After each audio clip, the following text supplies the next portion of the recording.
Nagsisimula ang ating kwento sa isang paaralan at kung saan ay may makikita tayo na isang tulog na estudyante at ito ang ating bida na si Shuhan. Maya-maya pa ay bigla na lang itong nagising at nagsusumigaw na animoy ito ay may napanaginipan.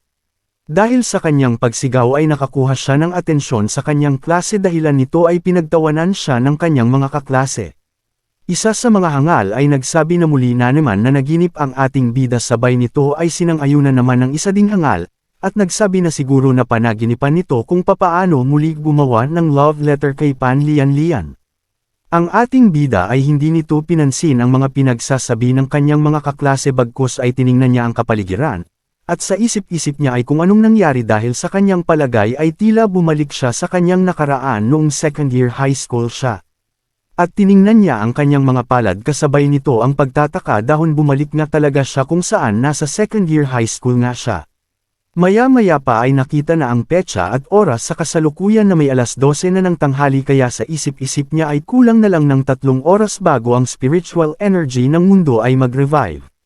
Kaya nagpas siya itong ating bida na umalis at habang papaalis na itong si Shuhan ay may isang hangal na babae ang lumapit sa kanya. At pinahinto ito sa kanyang pag-alis at kasabay nito ay inihampas nito ang isang papel sa sahig, at nagsalita itong muli na nagsasabi na wala daw karapatan ang ating bida na sulatan siya ng love letter dahil pulubi ito. Ang ating bida na tila walang alam sa mga nangyayari kaya napatulala na lang ito at nagtanong kung anong love letter. Hindi rin nagtagal ay naaalala na ng ating bida na ito pala ay si Pan Lian Lian na girlfriend ng hangal na si Shimenching. At ang love letter na tinutukoy nito ay ang pinagawa sa kanya ni Shimenching para i-frame up siya nito para ipahiya kay Pan Lian Lian. At dagdag pa ng ating bida na ito din si Shimenching ang palaging kumukuha ng kanyang baong pera sa loob ng 2 taon. Kaya nagsalita na muli itong ating bida na magpaganda na muna ito at mag-ayos dahil hindi niya tipo ang mga ganyang babae. At dagdag pa nito na malabo pa sa patis na mai-inlove siya sa ganyang pagmumuka. Sa mga sinabi ng ating bida ay tila napanganga na lang itong si Pan Lian Lian at animoy nakakita ng malaking birdie sa gulat. Ang mga hangal na narinig din ang mga sinabi ni Shuhan ay hindi rin makapaniwala na sasabihin yun ni Shuhan. Kaya sinabi na lang nito na parang ibang Shuhan ang kanilang nakikita dahil pinagsabihan niya si Pan Lian Lian ng ganun. Ang isang hangal naman ay nag-aalala ito sa ating bida dahil pag malaman ito ni Shimenching ay talagang malaimpyerno ang sasapitan ni Shuhan. Ang hangal na si Pan Lian Lian ay tinuro nito ang ating bida at nagtanong na may panginginig na ulitin nitong muli ang sinabi ni Shuhan. Maya-maya pa ay bigla na lang bumukas ang pintuan ng kanilang classroom, at makikita natin na may isang hangal na nilalang ang pumasok. At nang makita ni Pan Lian Lian ang dumating ay yamakap ito sa lalaki na bagong dating, na ito pala si Shimenching na kanyang boyfriend at nagsumbong ito na umiiyak mala Marian Rivera ang datingan na bigyan daw ng leksyon itong si Shuhan dahil sinabihan siyang pangit. Agad naman naniwala ang hangal na si Shimenching at naghanda na ito upang bigyan ng isang suntok si Shuhan. Kaya nagsalita ito na ang lakas ng loob ng ating bida na saktan nito ang kanyang girlfriend kaya hinamon niya ito. At dagdag pa nito na dahil sa tingin niya ay mahina si Shuhan ay pagbibigyan niya ito na pagkakataon ngunit kailangan nito iwanan ang lahat ng kanyang kayamanan at papayagan na niya ito na makaalis. At makikita natin na sa mga pagmumukha ng kanyang mga kaklase ay halatang natutuwa ito sa ginagawa ni Shimenching. Maya-maya pa ay nagsalita na itong si Shuhan at tinitigan niya ito ng masama kasabay nito sinabi niya na supot ka pa boy. Sa sinabi ni Shuhan ay lalong naiinis itong si Shimenching at nagsusumigaw ito at hinatak nito ang damit ni Shuhan na nagsasabi na ang lakas ng loob nitong pagsabihan siya ng ganun. Hindi rin nagtagal ay napansin na ni Shimenching na may paparating at yun nga tumaman na nga ang sipa ni Shuhan sa pagmumuka ni Shimenching na animoy isang uppercut ni Pacman. At sa lakas nga ng sipa ni Shuhan ay makikita natin na nawasak lahat ng madaanan ni Shimenching sa pagtilapon nito. At maya-maya pa ay bamuka na ang bunganga nito na animoy kumain ng isang box na surf powder sa dami ng bula. Si Shuhan na nakita na wala ng malay ang hangal na si Shimenching ay nagsalita ito na napaka-dal-dal talaga nito. Samantala habang papaalis ng classroom si Shuhan ay mapapansin natin na tila nanahimik ang mga hangal sa kanilang nasaksihan, at ang kaninang masaya na si Pan Lian Lian ay tila namatayan ng baboy sa lungkot at nagsabi na paanong napabagsak si Shimenching ni Shuhan. Pati ang mga ibang estudyante ay nagtataka dahil ibang Shuhan na ang kanilang nakikita dahil mabangis na ito at malakas. Habang naglalakad itong si Shuhan ay naisip niya sa nakaraan niyang buhay ay talagang napakahina niya, na hindi niya kayang makipagsabayan sa mga malalakas na nilalang. Kaya ngayon na bumalik siya sa nakaraan ay sasamantalahin niya ang Earth Revival Stage na ito upang masakop niya ang lahat ng resources at maging malakas sa hinaharap. Dahil batid niya na ang darating na mga araw ay makikita niyang muli ang kanyang mga kaaway, at ito talaga ang kapalaran ng kanyang buhay kaya sisikapin niyang maging malakas palalo para lahat ng hamarang sa kanya ay kanya itong babanggain. Samantala habang tumatakbo itong si Shuhan ay may isang nilalang na nagmamasid sa kanya, dito nga ay makikita natin na isang babae ang nakatingin sa kanya. Ang babae nakatingin sa kanya ay si Miss Lu Yanzi na class president na sa ganda at sexy nito akalain mong si Miss Ivana Alawi ito, at tila galing din ito sa hinaharap dahil sinabi nito na nakakamangha ang ating bida dahil malakas at makapangyarihan ito at dagdag pa nito na hindi man lang niya ito nakita dati. Nang makalabas na nga ang hangal na si Shuhan sa kanilang paaralan ay bigla na lang tumunog ang kanyang telepono, at akma na niya itong sasagutin. Ay bigla na lang ang panginginig na parang bang nagtotot sa kanyang birdie at sa sobrang bilis ng nginig ay parang lalabas na si Katas. Nang sumagot ang nasa kabilang linya ay hindi na naman sumagot agad si Hangal at maya-maya pa ay binanggit niya ang pangalang Luo-Luo. Sabi ko na nga ba may karugtong ang panginginig ng kanyang kamay sanay pala sa Luo-Luo. Bumalik tayo sa kwento, nagtanong naman ang nasa kabilang linya na nasa library pala ito ng Qingbi High School. Isa na namang dilag ang darating sa ating kwento na ang pangalan ay Luo, at nagtatanong kung sino ang nasa kabilang linya na tinatawag ang kanyang childhood name, sumagot naman ang ating bida na may sasabihin daw siya na impormasyong importante at hindi kapanipaniwala. At sinabi pa nga ng Hangal na paniwalaan niya daw siya dahil malapit na ang oras sabay tingin sa kanyang orasan na Apple Watch. Ipinaliwanag nga ng Hangal na 2 oras na lang at may malaking pagbabago ang mangyayari sa mundo kaya inutusan niya ang kanyang kausap na magtungo sa Qibao Temple sa bundok ng Fanwei. Sa taranta at may halong takot ang tungaw na si Luo ay hindi ito nakapagsalita na para bang hindi ito makapaniwala at nalilito. Sabay nagsabi na naman ang Hangal na si Shuhan na ayaw niyang masaktan si Luo at sa isip-isip ng Hangal ay si Luo ang pinakamahalaga sa kanya. Dahil sa kanilang nakaraang buhay ay si Luo ay isang immortality cultivator, at kung hindi dahil sa kanya malamang na namatay na siya sa first stage ng energy revival. At dagdag pa nga ng Hangal, na si Luo din ang tumulong sa kanya papunta sa path of immortal cultivation, at kung hindi dahil sa kanya malamang wala siya ngayon sa pangalawang buhay. At sinabi pa niya, nang dahil sa kanyang kahangalan ay namatay si Luo noong sila ay naghahanap ng mga kayamanan sa napakadelikadong sitwasyon. Kaya ngayon ay babaguhin na niya at hindi na mangyayari ang mga naranasan noong nakaraang buhay nila, nang mapagtanto ng dalaga dahil sa sinabi ng ating bida ay napag-isip ni Luo kung sino yung Hangal na kausap niya kanina. At sinabi niya sa kanyang isip kung totoo na magbabago nga ba ang mundo, at lalaki ito ng higit sa 100 beses na wala man lang dahilan. Ito ang mga tanong ni Luo sa kanyang isip na talagang hindi siya makapaniwala. Ngunit sa mga sumunod na pangyayari ay pinaniwalaan nga niya ang sinabi ng Hangal na si Shuhan, kaya dali-dali siyang pumunta sa Qibao Temple sa bundok ng Fanwei. Habang nagmamaneho si Shuhan, ay inisip niya ang mga nangyari noong ordinaryong tao pa lamang siya bago mangyari ang katakot-takot na pagbabago ng mundo. Sa pag-aanalisa niya ay agad niyang naalala na sa Hanshan Park na matatagpuan sa Nandao City ang may pinakamalakas na spiritual energy. At sa pagkakatanda niya ito ay nasa ancient building complex sa bandang paanan ng bundok, dito niya matatagpuan ang isang halaman na 9-leaf lotus, at kung makukuha niya ito ay agad na magbubukas ang kanyang immortality cultivation qualification. Habang mabilis na pinatakbo ng Hangal ang kanyang motorsiklo na Kawasaki Barako ay naisip niya din na kailangan niyang isama sa mga pupuntahan ng Qibao Temple, na kung saan ay doon niya pinapunta si Luo. Nasa isip-isip niya ay di niya alam kung papaano makapunta doon. Ang galing mo naman isa ka talagang Hangal, sinabi pa ng Hangal na dahil sa ordinaryong tao lang siya noon, ang naalala niya lang ay ang madugong labanan ng mga several major forces at ang di mabilang na mga cultivators. Sa pagmamadali nga ng Hangal ay hindi niya napansin si tatay na panit na kamuntikan na niyang masagasan. At pagkalipas nga ng kanyang matagal na biyahe ay nakarating na nga ang ating bida sa Bicol, ay sa Hanshan Park pala. Nang naglaon ay agad naman siyang umakyat sa hagdan papunta sa taas ng parke upang puntahan ang lugar kung saan tatubo ang 9-leaf lotus na kanyang inaasam. Nang makarating na nga ang hangal na si Shuhan sa taas ng parke, ay may nadatnan siyang mga hangal na nag-uusap-usap. Nang makita siya ng mga hangal, ay agad nagsabi ang isa sa mga hangal na tumigil muna sila dahil may papalapit na tao. Pagkalapit nga ni Shuhan ay agad siyang kinausap ng mala Shokoy na pagmumukha.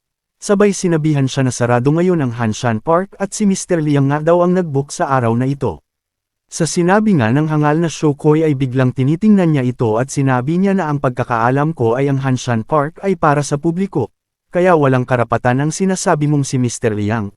Sa mga sinabi ni Shuhan ay agad lumabas ang ugat sa mukha ng hangal at sinabihan siya na si Mr. Liang ay ang pinakamayaman sa kanilang rehiyon, at sinabi pa ng hangal na wala siyang karapatan abalahin ang negosyo ni Mr. Liang. Sa mga sinabi nga ng hangal na Shokoy ay makikitang hindi man lang natakot si Shuhan, at tinignan niya pa ito ng masama. Maya-maya pa, ay makikitang galit na rin ang hangal na si Shuhan, dahil nga sa walang kinatatakutan ng ating bida, ay agad niya ito hinawakan sa kamay at hindi nag-atubiling baliin. Sa sobrang sakit nga ng ginawa ni Shuhan sa hangal na Shokoy, ay napasigaw na lang ito ng Darna, ay sakit daw ng kamay niya. Dahil nga nakita ng kasama ng Shokoy na nasaktan ng kasama nila, ay nagpas siya ang mga hangal na magtulong-tulong para labanan si Shuhan. Sa balak nga ng mga hangal ay hindi naman nagpasindik ang tipaklong na si Shuhan, dahil alam niya sa kanyang sarili na kahit wala siyang spiritual energy, ay nananalaytay naman sa kanya ang martial arts na kanyang natutunan noong nakaraang buhay niya.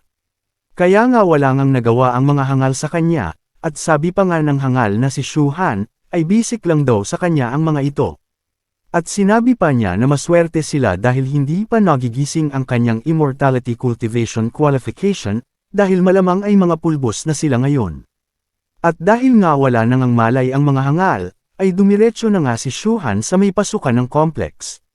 At pagkapasok nga ng hangal sa complex ay bumungad sa kanya ang napakataas na bundok na napupuno ng malaking enerhiya, nagtingin-tingin sa paligid ang hangal na si Shuhan, at bigla niyang naalala ang dati niyang buhay na dito magpapakita ang 9-leaf lotus na kanyang ninanais. At dahil nga ordinaryong tao lang siya noon ay sa UGs niya lang ito napanood, ay sa internet pala. Muli niyang tiningnan ang oras, at nakita may kulang sa 10 minuto pa bago maganap ang pagbabago na kanyang hinihintay. Habang hinihintay niya ang mangyayari, ay biglang may narinig siya na mga hangal na papalapit sa kanya. At pagkalingon nga ng ating bida ay nakita niya na may mga hangal na galit na papalapit sa kanya. At bigla na lang sumigaw ang hangal na mukhang tibo, sa galit nga ng hangal ay pinagkot-uro si Shuhan at binyantaan na wala na siyang matakbuhan. Sabay nagpakilala na nga ito at siya daw si Liang Kankan na mukhang pungkon. Hindi man lang nasindak ang hangal na si Shuhan at kitang-kita naman sa mukha niya na kampante lang ito. Nang nagpakilala na ang hangal na si Liang Pungkon, ay naalala nga ni Shuhan sa nakaraang buhay niya ay itong si Liang Pungkon ang nakadiscover sa 9-leaf lotus, kaya ang immortality cultivation qualification niya ay talaga namang napakahusay. Pagkalapit nga ng hangal na si Liang Pungkon sa ating bida, ay agad naman ito nagmatapang at tinuro-turo pa ito, sabay sabi pa nito na kung siya daw ba ang nagbogbog sa mga tauhan nito. Dahil sa mabait nga ang ating bida ay hinayaan niya lang muna itong gawin sa kanya ang mga panglalait at iniisip niya kung ito nga ba yung bayani.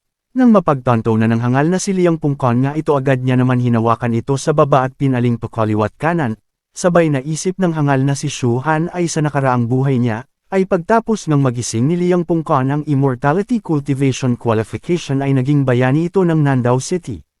Bukod pa dyan ay madami din daw itong naligtas na civilian sa paglabanan niya sa alien beast. Pero dahil nga sa kahangalan nito, ay namatay din siya sa kanilang bansa, at agad naging headline sa mga balita ang kanyang pagpanaw, kawawa naman. Nang tumingin ulit si Shuhan sa hangal na si Liang Pungkon, ay agad niya itong tinanong kung siya nga ba si Liang Kankan. Sabay sinabihan niya na isang mayamang bastos. At sa isip-isip ni Shuhan, ay ibang-iba ito sa bayani na kanyang nakilala. Dahil sa mga sinabi ng hangal na si Shuhan, ay nagulat si Liang Kankan at umiyak ito na parang bata na inagawa ng papay tinapay pala, at sinabi pa ng hangal na walang karapatan si Shuhan na maliitin siya. Sa nagaganap na pagsasagutan ay hindi na napigilan ng kasama ni Liang Kankan na sumabat sa usapan, Sinabi pa ng hangal na tauhan ni Liang Kankan na sila na ang bahala kay Shu Han. Nang biglang sumapit na ang 3:00 ng hapon, at napaisip na nga ang hangal na si Shu Han ay ito na ang oras. Maya-maya pa ay bigla na lang lumindol at makikita natin na ang isang malaki at mataas na bundok ay gumuho, kasabay na din ang isa sa mga bahay na nasa parke ay nayanig din. Dahil sa napakalakas ng paglindol ay natakot ang mga hangal na kasama ni Liang Kankan, dahil hindi na nila kinaya ang takot ay nagsitakbuhan na ang mga hangal. Kahit umalis na ang mga kasama ng hangal na si Liang Kankan nandoon pa din ito nakatulala at gulat na gulat sa mga nangyayari. Pati ang ating bida ay hindi man lang natinag sa mga nangyari at pagkalipas ng ilang oras ay nag-iba na ang itsura ng parke. Naisip ng hangal na si Shu Han na ito na ang energy revival na kanya hinihintay ay nagsimula na. Dagdag pa niya ay mangyayari ang ganitong sitwasyon sa loob ng kalahating buwan, at habang nagaganap ang malaking pagbabago ay madami ang mga mamamatay na mga tao. Dahil din dito ay kapansin-pansin ang pag-angat ng spiritual energy ng mundo, at iilan lang ang papalorin na magising ang kanilang immortal cultivation qualification. At bukod pa dito ay madami din ang mga nagkalat na mga halamang gamot at mga kayamanan na masasabing maswerte ka kung isa ka sa makakakuha neto. Dahil sa dalawa na lang sila ni Shu Han at Liang Kankan ay bigla lang humawak sa braso ni Shu Han si Liang Pungkon nang nagsabi I love you pare. Nax confirm nga, charot lang. At sinabi pa nga ng hangal na si Liang, bakit ayaw pa netong umalis at nasisiraan na daw ba ng ulo ang ating bida at inutusan niya na tumakbo. Dahil nga sa matapang ang ating bida ay agad siyang tumalon pataas habang gumuguho ang malalaking tipak na bato galing sa bundok. Sa nakita nga ng hangal ang ginawa ni Shu Han ay napanganga na lang ito at nagsabi na lang na kung ano nga ba ginagawa niya. Nang naglaon, ay biglang lumiwanag at may kung anong bagay ang lumitaw na parang dragon na asol at phoenix na kulay dilaw. Sa isip-isip ng ating bida at kung ano ang nangyayari dahil hindi niya alam kung ano ang mga ito, at sa wakas ay nakaabot nga ang ating bida sa tuktok ng bundok. At nakahinga na nga ng maluwag ang hangal na si Shu Han nang makita niya ang magandang tanawin, sa pagkakaalala niya noon ay dito nga makikita ang 9-leaf lotus habang ang spiritual energy ay nag-revive. Sa napagtanto niya din noon ay dito nga sa Hanshan Park ang may pinakamalakas ang spiritual energy sa bandang Nandao City. At hirit pa ng hangal, na kung makuha niya ang 9-leaf lotus ay agad niyang gigisingin ang kanyang immortality cultivation qualification. Nang makita nga ni Shu Han ang 9-leaf lotus ay hindi na nga nagpatumpik-tampak ang ating bida ay agad na niya itong pintas ang 9-leaf lotus. Sabay sabi pa niya ay pagkatapos niya dito ay didiretso siya sa lugar na kung tawagin ay suburbs dahil nga dito ang matatagpuan ng isang kayamanan. Habang hinahawakan nga ng hangal ang 9-leaf lotus ay bigla na lang nagbago ang kanyang pakiramdam, dito nga ay naramdaman ni Shu Han na parang hindi pa nabubuksan ang kanyang immortality cultivation qualification. Nag-alala ng bahagya si Shu Han at dahil sa hindi siya makapaniwala, agad siyang nag-cultivate at pumasok sa kanyang katawan upang tingnan kung bakit hindi nagising ang kanyang immortality cultivation qualification. At pagkapasok nga ng hangal sa kanyang katawan ay nakita niya ang isang bagay na parang ewan, kaya napasabi na lang ang hangal na kung ano ito. At nang mapagmasdan niya ng maigi ay nakita niya na ito ay parang bandila na may kwentes, bigla na lang napatawa ang ating bida at sabi niya pa na isang god ang nasa loob ng katawan niya. Ang tawag nga pala sa bagay na nasa loob ng katawan ni Shu Han ay isang chaotic chapter. Ang chaotic chapter ay tumutulong sa cultivators para makatungo sa emperor level ang lahat ng mayroon nito. At nasambit na nga ng hangal na si Shu Han ay mahirap na daw siyang mapatay sa kanyang tinataglay. Sinabi pa niya na maghintay lang sila at wawasakin niya ang heaven at dethroned you. Habang nag-cultivate si Shu Han ay naisip niya na napakahusay ng chaotic chapter, dahil sa mabilis nang nagising ang kanyang immortality cultivation qualification. At naisip pa ng hangal na sa tingin niya siya na ang pinakamabilis magluo-luo mag-cultivate pala. Dahil sa kanyang nakaraang buhay ay may mga record kung sino ang pinakamabilis magising ang kanilang mga spiritual cultivation qualification. Nang tumayo na ang hangal, ay bigla niyang naramdaman ang kakaibang enerhiya ng gagaling sa itaas ng puno. Kaya naman ay binaling niya ang kanyang tingin sa taas, at nakita nga niya ang kakaibang bunga ng puno na parang bayabas, at nang makuha na nga ng hangal ang prutas ay agad niya naman ito nakilala na tinatawag niyang Ruriopsis fruit. At tugon niya pa ay ginagamit ito upang mapaangat ang cultivation ng isang cultivators, dahil sa mabisa nga ito kaya sa middle revival stage ay pinag-aagawan ito ng mga cultivators. At tugon pa ng hangal na si Shu Han, ay sapat na ang 3 piraso ng prutas na ito ay mabilis na mag-improve ang kanya cultivation. At nilagay na nga niya ang prutas sa kanyang bulsa sabay nagbanggit na naman ito, na pag sinakop niya ang holy relic na nasa Jingshi Canyon ay hindi na siya mahihirapan makipaglaban sa mga ancient immortality cultivation clans.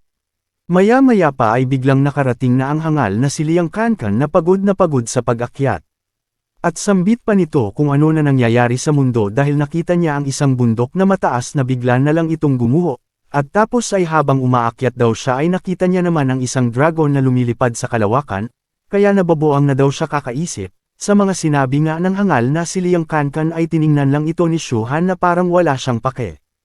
At nang makaakyat na nga ang hangal na si Liang Kankan ay walang pag-aalanlangan na iniabot ni Shu Han ang 9-leaf lotus. Sa kanya sabay sinabihan siya na kunin niya ito at gamitin upang mabuksan mo ang iyong immortality cultivation qualification ng mabilis.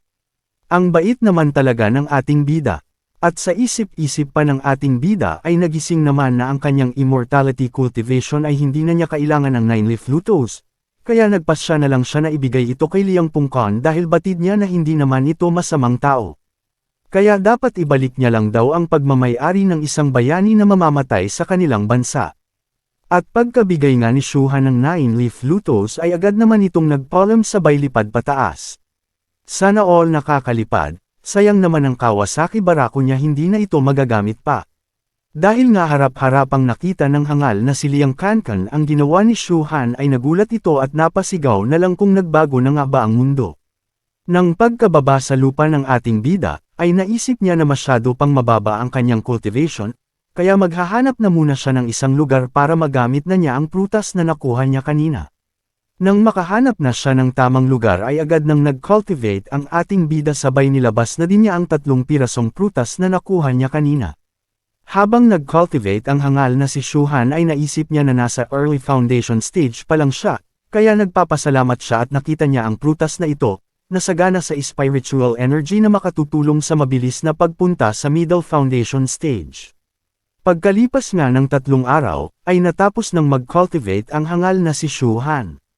At nang may taas niya ang kanyang kamay ay may isang bagay na namuo sa kanyang palad sabay tumawa ang hangal. Dito ay malalaman natin na inaasahan niya na nga daw ito na isang holy treasure ang prutas na kanyang inabsorb sa nakalipas na 3 araw. Sinabi pa ng hangal na nag-improve pa lalo ang kanyang cultivation sa middle foundation stage papuntang late foundation stage. Nang makatayo na nga ang ating bida ay sinabi niya na pagkatapos niya sa paaralan ay sunod naman niyang pupuntahan ng Jingshi Canyon para doon hintayin ang isang legendary item. At pagkadating nga ng ating bida sa paaralan dito ay naririnig niyang nag-uusap-usap ang mga hangal, tungkol sa mga pagbabago ng mundo na kanilang napanood at nabasa sa isang nakatagong website sa internet. Sabi pa nga ng ibang hangal ay magiging immortal daw ang ibang tao, at narinig din daw nila na yung ibang mga estudyante ay kumain ng prutas para makalipad at ang iba naman daw ay nagpapalit ng anyo. Habang papalapit na ang ating bida sa kanyang classroom ay bigla na lang siyang hinarangan ng hangal na si Ximenqing at ang girlfriend niya na si Pan Lian at iba pang mga hangal. Sabay sabi pa ng hangal na matagal na daw niya ito na hindi nakikita si Shu Han, sabay sabi I miss you pare hihihi. Char lang, dahil daw ang buong akala ng hangal ay natakot na ito at nagtago, hindi niya din akalain na magbabalik ito. Nang marinig nga ng ating bida ang mga sinabi ng hangal na si Ximenqing, ay agad niya naman itong pinaalis. Sa mga sinabi nga ni Shu Han ay nagulat ang mga kaklase niya, at sinabi pa nga ng mga hangal na hindi siguro alam ni Shu Han na nakakain si Ximenqing ng mahiwagang burat prutas pala. Dahil nga nakakain ng prutas ang hangal na si Ximenqing, ay bigla itong naging mayabang at sinabi niya na hindi uubra ang martial art ni Shu Han sa kanya sabay ngiting halimaw. Ang hindi alam ng hangal ay malupit at malakas ang naging kapangyarihan na nakuha ni Shu Han. Nang biglang nag-transform ang kamay ng hangal na si Ximenqing na para itong kamay ng oso, at sabay inatake si Shu Han nang walang pag-alinlangan na sumigaw pa ang hangal na ipapakita niya daw ang kanyang kapangyarihan at kung luluhod ito at hihingi ng tawad, hindi pa nga tapos magsalita ang hangal na si Ximenqing ay makikita natin na may nakaabang na nakama o sa kanyang panga, at sigurado ako na malarikihatin ang pagkabagsak ngayon. Pagkatama nga ng kama o ni Shuhan sa hangal na si Shimenching, ay tumilapon ito pataas na parang isang rocket na papuntang subscribe, baka naman mga hangal isang like na din salamat. Pagkalipad nga ng hangal ay sabay naman ang pagsabi ni Shuhan na talagang napaka-dal-dal pa din ito. Nang makita nga ng hangal na si Pan Lian ang nangyari sa kanyang boyfriend ay nagulat ito at nagsabi kung papaano napabagsak si Shimenching ng isang suntok lang. Dagdag pa nito na napaka-imposibleng matalo sila ni Shuhan dahil sabay silang kumain ng spiritual fruit. Sa galit nga ng hangal na si Pan Lian ay biglang hamaba ang mga kuko nito at may tumubo na pangil na parang isa siyang halimaw. Pagka-transform nga ng hangal na si Pan Lian ay agad itong sumugod habang sumisigaw ng hindi siya naniniwala kaya tatapusin niya na lang si Shuhan. Si Shuhan na alam na pasugod si Pan Lian ay naghanda na ito upang ibigay niya ang damage ni Pakito na naka-Blade of Despair. Maya-maya nga ay tumama na nga ang suntok ni Shuhan at makikita natin na tumilapon ito sa lakas na kanyang natamo.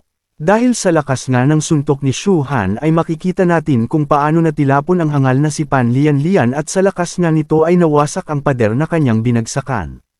Sa natamong pinsala ng tungaw na si Pan Lian ay hindi na ito makabangon at agad naman sinundan ng may pangmamaliit na salita ang hangal na si Shuhan sabay sabi na mahina pa daw ang mga ito. Nang makalapit na nga si Shuhan sa dalawang hangal na nakahandusay pa din sa lapag ay naisip niya na maswerte pa rin daw ang dalawang hangal dahil nakakain sila ng paranormal fruits. Bukod pa dito sinabi pa ng hangal na ang paranormal fruit ay iba sa spiritual fruit dahil sa pagkakaalam niya madami ding mga cultivators ang kumain ng paranormal fruits noong nakaraang buhay niya. Ang sintomas ng isang cultivators na makakakain ng paranormal fruits ay malakas sa umpisa pero limitado lang ang growth potential nito. At kung umabot na nga ng late stage lahat ng mga kumain ng paranormal fruits ay mawawala o mamamatay. Dugtong pa ng hangal ay ang iba naman daw na paranormal powers ay kakaiba. Isa nga daw ang nakilala niya noong nakaraang buhay niya ay talagang napakamalas nito, dahil kahit saan siya magpunta ay iniiwasan ito ng mga tao. Habang nagkukwento pa ang tipaklong na si Shuhan, ay bigla na lang may malakas na pagyanig sabay nawasak ang isa sa mga gusali na malapit lang sa kanilang kinatatayuan. At dito nga ay makikita natin ang isang parang isang pugita na halimaw nang makita nga ito ng tipaklong na si Shuhan ay sinabi niya na nagpakita na din ito sa wakas, dahil alam ng ating bida na kapag nagsimula na ang energy revival ay magsisilitaw ang mga mababangas na halimaw kasabay din ito ang paglitaw ng mga mahahalagang kayamanan. At sinabi pa ng hangal ay noong nakaraang buhay niya ay mayroon nga lumitaw na isang halimaw sa kanilang paaralan at mahigit sa 100 ang mga namatay na estudyante. Nang makapasok na nga sa campus ng paaralan ang halimaw ay agad itong nag-amok at hinabol ang mga estudyante. Habang tumatakas ang mga hangal na estudyante ay sumisigaw sila ng tulong at ang iba naman ay napapatanong na lang sa kanilang sarili kung ano ang bagay na kanilang nakikita. Dahil nga ang ibang estudyante ay natatakot ang iba naman ay umiiyak na lang at hindi makagalaw sa sobrang takot nito. Nang makita nga ng halimaw ang isang estudyante na umiiyak ay agad itong inatake ng mabilis. At nang makita nga ng ating bida ang estudyante na aatakihin ng halimaw ay akma niya nga itong ililigtas ngunit naunahan lang siya ng isang sexy na si Luyanzi.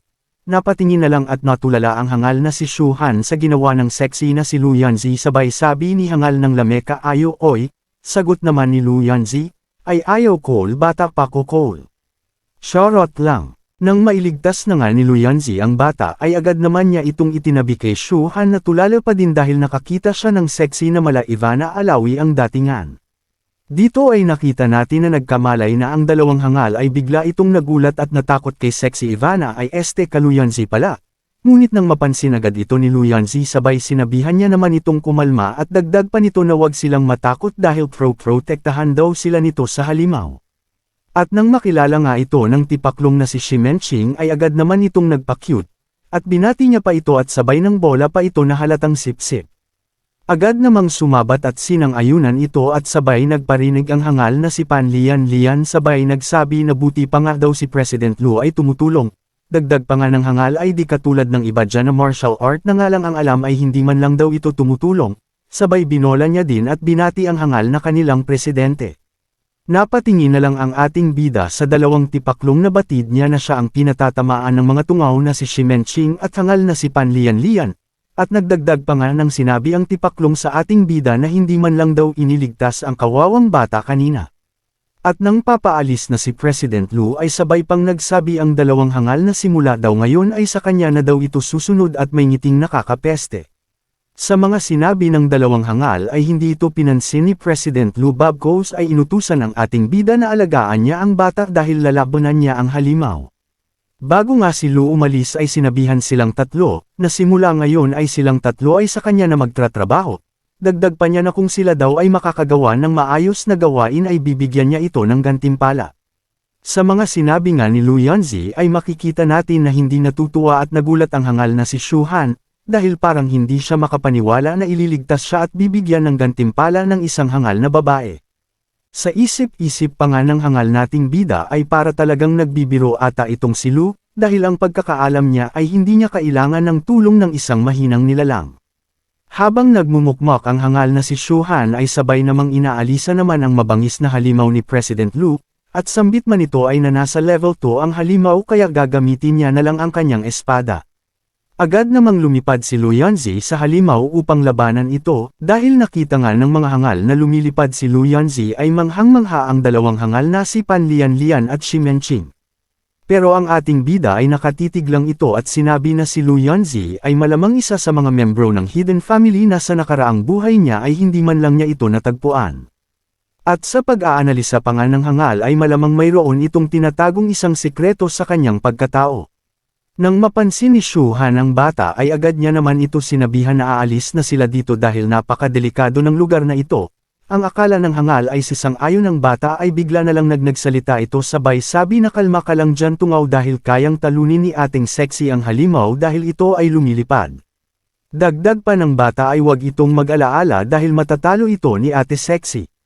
Dahil sa mga sinabi ng bata ay napangiti na lang ang hangal na ating bida ng may pagkahiya at pagkainis, at dahil nga sa sitwasyon ngayon ay naisip na lang ng tipaklong na si Shu Han ay naiba na ang mga nangyari ngayon sa nakaraan dahil niligtas ni Lu Yanzi ang paaralan, kasi ang pagkakaalam niya ay walang magliligtas dito sa kanilang paaralan kundi madami lang ang namatay. Habang nilalabanan ni Lu Yanzi ang halimaw ay naisip niya na kailangan na niyang magmadali sapagkat marami sa mga mangyayari at magaganap ay alam niya kaya babaguhin niya ito ng kaunti. Di rin nagtagal ay natalo na nga ni Lu Yanzi ang halimaw at nang mapansin niya si Shu Han na sa isip-isip niya ay magaling din sa pakikipaglaban ito at sa tingin niya ay parehas lang sila ng class, dagdag pa ng hangal na kailangan niya itong makuha si Shu Han para kanyang gawing isang alipin at sa tingin niya ay dapat magawa niya ito sa madaling panahon. At dagdag pa nga nito ay ordinaryong tao lang si Shu Han at walang alam na ibang mga bagay kaya madali lang sa kanya na makuha ito. Ang hindi alam ng hangal na si Lu Yanzi ay hindi ordinaryong tao si Shu Han kaya malalaman niya din ito balang araw. Nang lumipas na ang ilang araw ay pumunta na nga ang hangal na si Shu Han sa Jingxi Canyon sa lugar kung saan magpapakita ang isang legendary item. At nang makarating na nga ang hangal sa Jingxi Canyon ay laking gulat niya nang makita niya na madami ang tao na nakaabang dito. Dahil sa pagkakaalam niya ay sa nakaraan niyang buhay ay 2 miyembro lang ng Hidden Family ang nakaalam sa magaganap dito sa Jingxi Canyon. Dagdag pa nga ng hangal ay kung papaano nalaman ito ng ibang tao kasi batid niya na iilan lang ang mga nakakaalam neto. Habang nag-iisip ang ating bida ay bigla na lang may nagsalita na isang tuko na nagsasabi na parang totoo nga ang nabalitaan niya, na dito nga sa Jingxi Canyon lalabas ang isang legendary item. Dagdag pa ng hangal na ang akala niya ay hindi totoo pero sa nakikita niya daw ay totoo ito dahil nandito ang mga cultivators at ang mga paranormal. Sambit pa nga ng tuko ay pagswertehin daw siya na kanyang makuha ang holy treasure ay malamang sa malamang ay nagiging bilyonaryo na siya. Sa mga sinabi nga ng tuko ay mayroon namang isang mangmang na nagsasabi na wag ito masyadong umasa dahil nakikita mo naman na napakarami ng mga cultivators at mga paranormal ngayon dito. At dagdag pa ng tipaklong na malabo nga daw makuha nila ang kanilang ninanais na kayamanan. Pahabol pa nga ng Model Doll na tipaklong ay kahit na mga ordinaryong tao lang ang mga ito ay mahihirapan pa rin nilang talunin ang mga ito. At dahil nga sa mga sinabi ng tipaklong ay paalis na sana ang tungaw pero nang pagkatingin niya sa bandang likuran, ay nakita niya ang hangal na si Shu Han kaya biglang napangiti ito na parang nakakita ng isang kayamanan sa tuwa. At nang mapagtanto nga niya na si Shu Han nga iyon ay sabay tinawag niya itong Panginoon si Shu Han, at agad namang nagtanong kung ano daw ginagawa niya dito. Sabay lapit at agad hinawakan ng tipaklong ang kamay ni Shu Han at nagsabi will you marry me? Sure lang. At dahil sa tuwa nga ng tipaklong ay nagsabi ito na nagkita na naman daw sila ulit sabay banggit na kinikilig daw ito nang makita niya ang ating bida, ay talagang nagdududa na ako sa tipaklong na ito parang ewan ko kayo na lang humusga. At nang mapansin nga ng ating bida na hinawakan ang kamay niya ay bigla itong naiirita sabay inalis ang kamay ni Liang Kankan sa pagkakahawak sa kanyang kamay, sabay nagsabi ito na nandito din pala ang tuko na ito, dagdag pa nga ng hangal na si Shuhan kung ginamit nga ba niya ang 9-leaf lotus. At sa tanong ni Shuhan ay agad naman sumagot ang hangal na si Liang Kankan na oo, at dagdag pa ng hangal ay kaya na niyang mag-absorb ng spiritual energy of heaven and earth, at napansin din ng hangal na napakahalaga ng 9-leaf lotus sa kanya at talagang malaking pasasalamat na ibinigay niya ito sa kanya. Dagdag pa ng tipaklong na ang ibang tao nga na gustong mabuksan ang kanilang immortal cultivation qualification ay bumili pa ito ng prutas na nagkakahalaga ng $1,000,000, pero si Shuhan ay ibinigay lang sa kanya ang lotus ng libre kaya sobra-sobrang pasasalamat niya dito sa ating bida, dahil nga sa dami ng sinabi ng tipaklong na si Liang Kankan ay naiinis na ang ating bida sabay bigla niya na lang itong pinahinto at sabay sabi na wag siya nitong tawagin na Panginoon, dahil ang pangalan niya ay si Shuhan, at pagkatapos magpakilala ay nagtanong si Shuhan kay Liang Kankan kung ano na nga ang sitwasyon dito sa Jingxi Canyon. Sa tanong nga ng hangal na si Shuhan ay agad-agad namang sumagot ang tipaklong na si Liang Kankan, na kaya marami ang tao ngayon dito ay may nagpost na hindi kilala sa hidden web na dito nga daw sa Jingxi Canyon magpapakita ang isang legendary item. Agad namang nagtaka si Shuhan kung bakit pa nga ibinalita pa ng hangal ang mangyayari sa Jingxi Canyon ay pwede naman itong magpunta ng pasekreto, at napag-isip-isip na naman ng hangal na sa nakaraang buhay niya ay hindi ito ang nangyari at nang bigla na lang nagsigawan ang mga nandoon dahil may biglang dumating, at napatingin na lang ang hangal na si Shuhan sa dumating na mga nilalang, at nang mapansin niya nga ito ay nakita niya si Luyanzi na isa nga talaga itong miyembro ng Hidden Family. Dito ay nakilala ng mga nandoon na tao ang mga dumating na tunatawag nilang Lu Family, na si Luyanzi ay ang pangalawang tagapagmana ng Lu Family. Dito ay may isa pang hangal na dumating na tinatawag na si Feng Zhenting na tagapagmana naman ng Feng Family. Habang naglalakad nga papalapit itong tipaklong na si Luyanzi ay madami naman ang mga bumabati sa kanya na halatang respetado itong tao.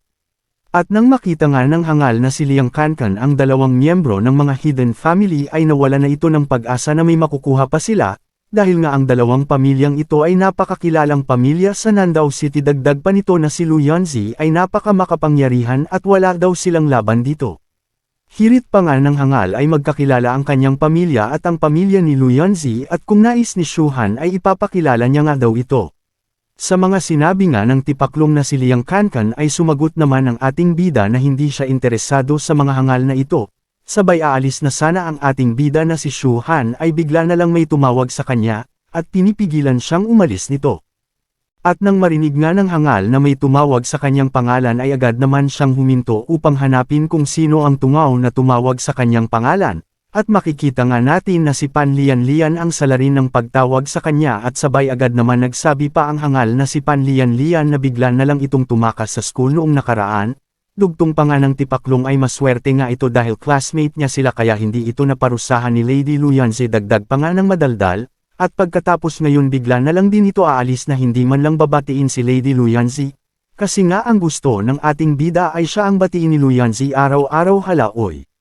Mga hangal lang makakagets netong joke. Sabay sumabat na din ang tungaw na si Shimenching na nasa pamamahala na nga sila ni Lady Luyanzi dahil napakalayo ng lakas ni Shuhan kay Lady Luyanzi.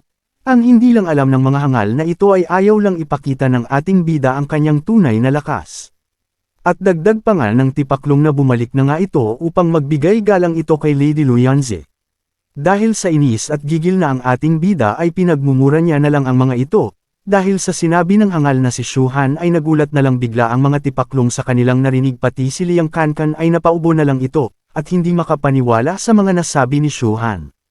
Para maiba ang kaganapan ay bigla na lang tumawa ng malakas ang tungaw na si Liang Kankan para sa kanya mapunta ang atensyon ng mga hangal at hindi na mapansin ang sinabi ng kanyang kaibigan. Sabay pabulong na nagsabi ito sa ating bida na pinahiya niya daw si Luyanzi talagang napaka-cool niya, dahil sa pagmumura niya at napatulala nga ang mga hangal kaya lodi na niya ito. Nang papaalis na ang ating bida ay nagbitaw pa ito ng salita na wala siyang mapapala dito sa mga fatang inumin niyo masustansya ito. Dahil nga sa mga sinabi ng hangal na si Shuhan ay dali-dali naman nagsumbong ang mukhang tumbong na si Pan Lian kay Luyanzi, na dapat nga daw parusahan niya si Shuhan dahil napaka-arrogant neto. Sa sumbong nga ng hangal na si Pan Lian ay agad namang nagsalita si Luyanzi na arrogant nga ito at walang takot ang tungaw na si Shuhan ay hayaan na lang itong makaalis. Sambit pa nga nito na kapag makita na ni Shuhan ang tunay niyang kapangyarihan ay malamang matatakot na ito at susunod sa kanya. Dagdag nga nito na may pagkainis at halatang napikan ito at nagsabi na si Shuhan pa nga lang ang unang nagpaiya sa kanya sa maraming tao, at binyantaan pa ito na hindi pa ito tapos sa kanya. Habang naiinis ang tungaw na si Luyanzi ay biglang lumapit at nagsalita ang hangal na si Feng Zhenting na kayang-kaya niya itong si Shuhan. Dagdag pa ng hangal ay para lang itong palaka at tutulungan niya nga itong patayin sa bundok kung saan papunta si Shuhan. Sa mga sinabi nga ng hangal na si Feng Zhenting ay sinabihan naman agad siya ng tungaw na si Luyanzi na tumigil siya at wag siya nitong pakialaman, at dagdag pa niya ay lubay-lubayan siya nito. Nang marinig nga ng hangal ang sinabi ni Luyanzi ay napatahimik na lang ito at inisip nito na napakabastos talaga ni Luyanzi. At dagdag pa nito na kapag makuha niya ang treasure ay malamang kusa na itong lalapit sa kanya ang bastos na si Luyanzi. Sabay tanong sa kanyang kasama kung kumusta na ang pangyayari dito. Agad naman sumagot ang mukhang bukayo na matanda na wag na itong mag-alala dahil sa mga effort ng kanilang pamilya ay siguradong mapupunta sa kanya ang heavenly treasure dito sa Jingxi Canyon. Bumalik tayo sa ating bida, pagkalipas nga ng 3 araw sa bundok ng Jingxi Canyon ay makikita natin na nag-cultivate si Shuhan na may nakapaligid sa kanya na malalaki at walang buhay na mga halimaw. Habang nag-cultivate ang hangal ay iniisip niya na sa kalahating araw ay madami siyang nakitang mga prutas at kahit nga na ang mga bantay ay mababangas na halimaw ay hindi ito umubra sa kanya. Dagdag pa ng hangal ay kahit nga hindi kasing bisa ng Luriopsis fruit ang mga nakuha niya ay makakatulong naman ito na makatungo sa peak foundation stage, at pagkatapos ay matutupad na ang pinapangarap niyang perfect foundation stage sa kanyang nakaraang buhay. At nagkwento pa nga ang hangal na si Shuhan na sa nakaraang buhay niya ay kahit anong gawin niyang pag-cultivate ay hindi man lang siya umabot sa level ni Regal. Sino kaya itong Regal na kanyang binanggit? At dugtong pa nito ang malaking dahilan ay ang hindi niya nakuha ang perfect foundation stage dahil ito ang napakamahalagang epekto para mabilis ma-improve ang kanyang pag-cultivate. Pag ang isang cultivator ay may perfect foundation stage ay ito na daw ang pinakamahusay sa lahat ng cultivators. Sa nakaraang buhay niya ay umabot lamang siya sa God Foundation stage na 2 stage na lang at maaabot na niya ang perfect foundation stage. Dagdag pa ng hangal na ang nangyari sa nakaraan niya ay isang malaking kabiguan kaya ngayon ay babaguhin na niya ito at pipilitin niyang abutin ang perfect foundation stage. Pagkatapos nga ng tungaw mag-cultivate ay agad naman siyang naglakad papaalis sabay sinabi niya na sunod naman na kanyang i-cultivate ay ang kanyang holy skill, na kung tawagin niya ay the Holy Heaven skill. Tugon pa ng hangal na kung makukuha niya ang skill na yun ay magkakaroon siya ng isang holy body na mahirap tibagin at palambutan ng kahit nasa suntok pa ito ni Saitama. Pagmamayabang pa ng hangal na si Shuhan ay madali lang niya itong makukuha ang skill pero kailangan niyang maabsorb ang mga ugat at dugo ng ferocious beast. Pag maabsorb na nga niya ang ugat at dugo nito ay unti-unti itong magiging holy body ang katawan ng halimaw at pwede na itong kuhain. Pero kung nasa later foundation stage ka na ay pwedeng i-absorb ang kahit ang isa lang sa 2 at makukuha mo para maging holy body. Dagdag pa ng hangal ay isa din na pwedeng mapagkukuhanan ng holy body skill ay ang i-absorb ang essence ng legendary beast na mahirap hanapin, sambit pa nito ay ito ang mga dahilan kung bakit napakahirap makuha ang holy body. Pagkalipas ng isang araw ay makikita natin na may hawak na prutas ang ating bida. Nakatulad naman ng isang dragon fruit pero kulay ginto ito at kumikinang na tugon pa ng hangal ay ang prutas na hawak niya ay mababa lang ng 2 level sa Luriopsis fruit na una na niyang inabsorb noong nakaraan. Habang nag-iisip ang ating bida at nakatayo ito sa bandang ilalim ng puno na kanyang pinagkuhanan sa prutas, ay bigla niyang naramdaman na may kakaibang paparating sa kanya at duda niya ito ay isang patagang atake. Kaya agad siyang naghanda upang ilagan ito at sa tamang timing at tamang iwas ay nailagan nga niya ito at agad siyang sumigaw ng kung sino ang mga ito at inutusan niyang lumabas sila. Sa sinabi nga ng hangal ay may bigla na lang isang tungaw na nagsalita sabay sabi na napakabilis nga ng galaw at pag-iwas ng ating bida sapagkat hindi ito tinamaan ng kanyang atake. Agad namang lumabas ang 3 tungaw na may mga hawak na mga sandata na mga baril, sandang bolo at mga rocket launcher. hindi naman nag-atubili at nagsalita na ang isa sa mga tungaw na parang palong ng manok ang buhok nito, na nga sasabi kay Shu Han na bitawan niya ang hawak nitong bilat ay este prutas pala. Dagdag pa ng tungaw na may palong ng manok ay siya daw si Long Bat Ian, pagkatapos ay tumugon pa ito at dahil hindi mainit ang kanyang ulo ay lumuhad at humingi ng tawad ang nating bida ay pagbibigyan at pakakawalan na niya ito. Sa mga sinabi nga ng tungaw na si Long Bat Ian ay hindi man lang natinag ang atay ng ating bida, tapos sabay inasar niya pa ang tungaw at sinabi niya napakapangit ng mukha nito at bagay sa pangalan niya. Dagdag pa ng hangal na ating bida ay napakahangal daw ng nanay nito dahil napakapangit ng ipinangalan sa kanya. Sa mga nasabi nga ng hangal na si Shu Han ay makikita natin na parang iiyak na bata ang tungaw na may palong at agad inutos sa isa ding tungaw na paputukan si Shu Han ng rocket launcher. Nang mapansin ni Shu Han na tutuluyan siyang atakihin ay naiisip niya na kahit pangit itong si Long Bat Ian ay may utak din ng kaunti dahil naisip niya na magdala ng ganitong mga armas. Kasi ang ganitong first energy revival pa lang ay halos lahat ng mga simpleng cultivators ay hindi kayang sanggain ang mga ganitong armas. Kung umabot ka sa video na ito, ibig sabihin na gustuhan mo ang kwento, kaya naman humihingi ako ng kaunting suporta kahit isang like lang. Kung nais nyo naman na malaking suporta ay huwag nyo kalimutan pindutin ang subscribe at notification bell para buenemano ka kung may i-upload ako na bagong video. Salamat mga hangal! Dahil sa utos ng tuko na may palong sa ulo ay agad naman itong sinunod ng dalawang bulate na pasabugan si Shu Han ng rocket launcher.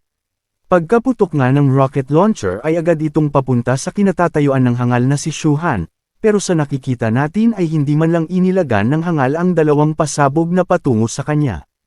At nang sumabog na nga ang rocket kay Shu Han ay agad namang nagbunyi sa tuwa ang mga bulate. Sabay sabi na may kasamang tawa ang isa na hindi na nga daw makagalaw ang ating bida sa takot, dugtong pa ng isang pangbulate na nararapat lang sa kanya yan kasi ayaw ibigay ang kayamanan na hawak niya kaya ayan naging abo tuloy siya. Habang nagtatawanan ang mga tipaklong ay makikita natin na may lumabas sa usok ng pinagsabugan at ito ang hangal na si Shu Han. At nang papalabas na ang hangal ay iniisip niya na ang holy body skill ay nararapat lang sa may nangingibabaw na lakas ng katawan. Pagmamayabang pa nga ng hangal ay nasa early iron stage pa lang ang katawan niya pero kaya niyang matiis ang sakit dulot ng pagsabog ng rocket. Sabay makikita natin na sa isip-isip niya ay iniinde niya ang sakit na kanyang natamo, ayan yabang pa more. Dahil nga nakita ng tatlong bulate ang paglabas ni Shu Han ay nagulat ang mga ito na parang nakakita ng multo, sabi pa nga ng tungaw na may palong sa ulo ay hindi siya makapaniwala na kahit isang gasgas ay walang natamo ang hangal nating bida.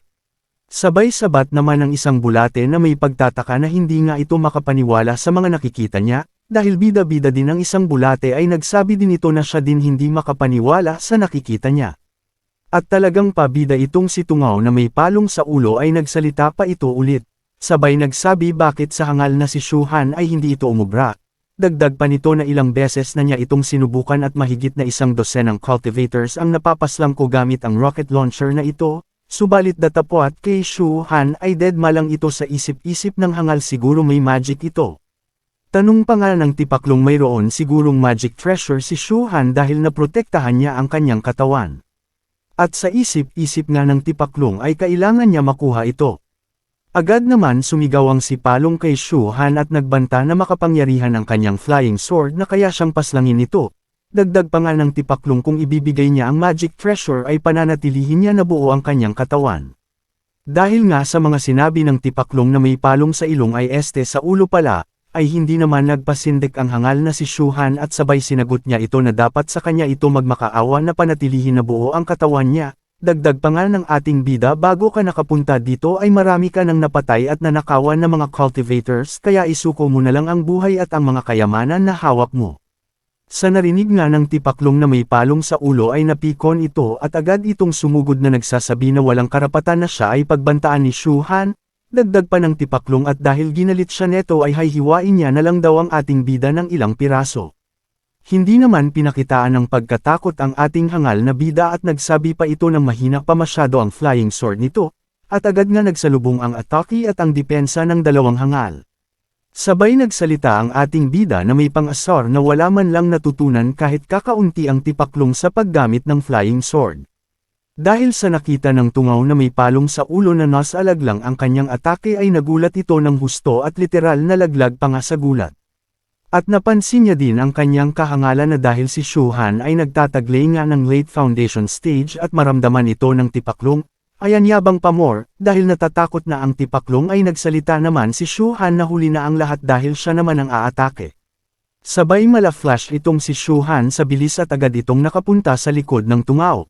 Dahil hindi ito napansin ni Palong Ulo ay napatanong na lang ito kung nasaan na ang ating bida. Sabay atake at may pagmamalaking nagsalita si Shuhan na hindi na niya kailangan gamitin ang kanyang spiritual energy dahil sapat na ang kanyang Iron Fist, sabay sinuntok sa batok ang mayabang na bugok. Pagkatama nga ng suntok na Iron Fist ni Shuhan sa hangal na may palong sa ulo, ay tumilapon ito ng napakalayo animoy isang agila sa taas ng lipad nito, partida kasama niya pang lumipad ang dalawang bulate. At nang lumapag na sa lupa ang hangal ay agad naman nilapitan ito ni Shuhan upang kuhain ang mga kayamanan nito, nang mapansin ng mukhang manok na papalapit na si Shuhan ay hindi naman nag-atubiling ibigay ang mga kayamanan nito at nagsabi na talo na nga siya. At dagdag pa nga ng hangal ay ayan na lahat ang kanyang kayamanan ito ay may mga weapon at spiritual lubot este fruits pala.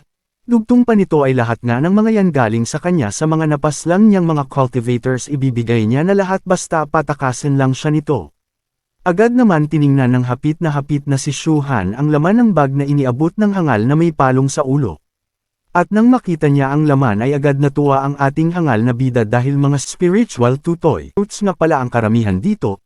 Dugtong pa ng tipaklong ay halos lahat ng nasa bag ay kailangan niya upang kanyang i-absorb. Agad namang tumayo ang hangal na may palong sa ulo sabay nagpalm dahil ang buong akala niya ay pinayagan na siya ni Shuhan, dahil kitang-kita niya naman na natutuwa ito noong makita ang mga laman ng kanyang bag. Habang dahan-dahan itong tumatayo ay iniisip niya na masyadong talagang hangal si Shuhan dahil hinahayaan siyang makakaalis dito, at pag makaalis siya dito ay maghahanap siya ng mga kasama upang balikan at patayin si Shuhan. At nang tumalikod na nga ito at akmang aalis na ay nagsalita naman ang ating bida na nagsasabi na hindi pa nga niya ito pinapayagan na umalis, sa gulat nga ng hangal ay makikita natin ang kanyang mukha na parang nagulat na manok at napatanong na lang ito ng bakit po kuya. Habang nagsasalita nga ang hangal na si Shuhan ay sinabi niya na katulad nga ng sinabi niya nga kanina napakapangit ng pangalang mo parang basura kaya ang isang basura ay nililigpit, at sabay ay ang pag-charge ng kanyang iaatake sa tipaklong na may palong. Dahil sa sinabi at nanakita ng tipaklong ang ginagawa ni Shuhan ay agad naman itong nagmakaawa sa ating bida na dahil sa takot nga ng hangal ay kung ano-ano na lang lumalabas sa kanyang mabahong bunganga. Sabay sabi pa niya na ang kapatid niya na si Long Outyan ang pangalawa sa pinakamatalino sa buong rehiyon at isa siya sa Long family. Habang nagsasalita pa ang tipaklong na may palong sa ulo ay makikita natin na papalapit na din sa kanya ang atake ni Shuhan. Nakapagpahabol pa ang tipaklong ng salita na pangalawa ang kapatid niya sa pinakamatalino maliban sa Lu family. Kaso huli na ang lahat boy dahil sa sabog ka na boy at yun nga sumabog na ang tipaklong sa lakas ng pagsabog animoy pinasabugan ito ng atomic bomb tipo si Ungas. Nang sumabog nga ang hangal na si Long Batian ay napangiti na lang ang ating hangal na bida sabay sabing ang mga Long family ay mga sira ang mga pangalan puro mga buang. At dagdag pa ng hangal na si Shuhan ay hindi na masama maliban sa mukha bilang isang cultivator ang laman ng bag ni tipaklong dahil ang mukha lang nito ayan o parang dinaan ng payson.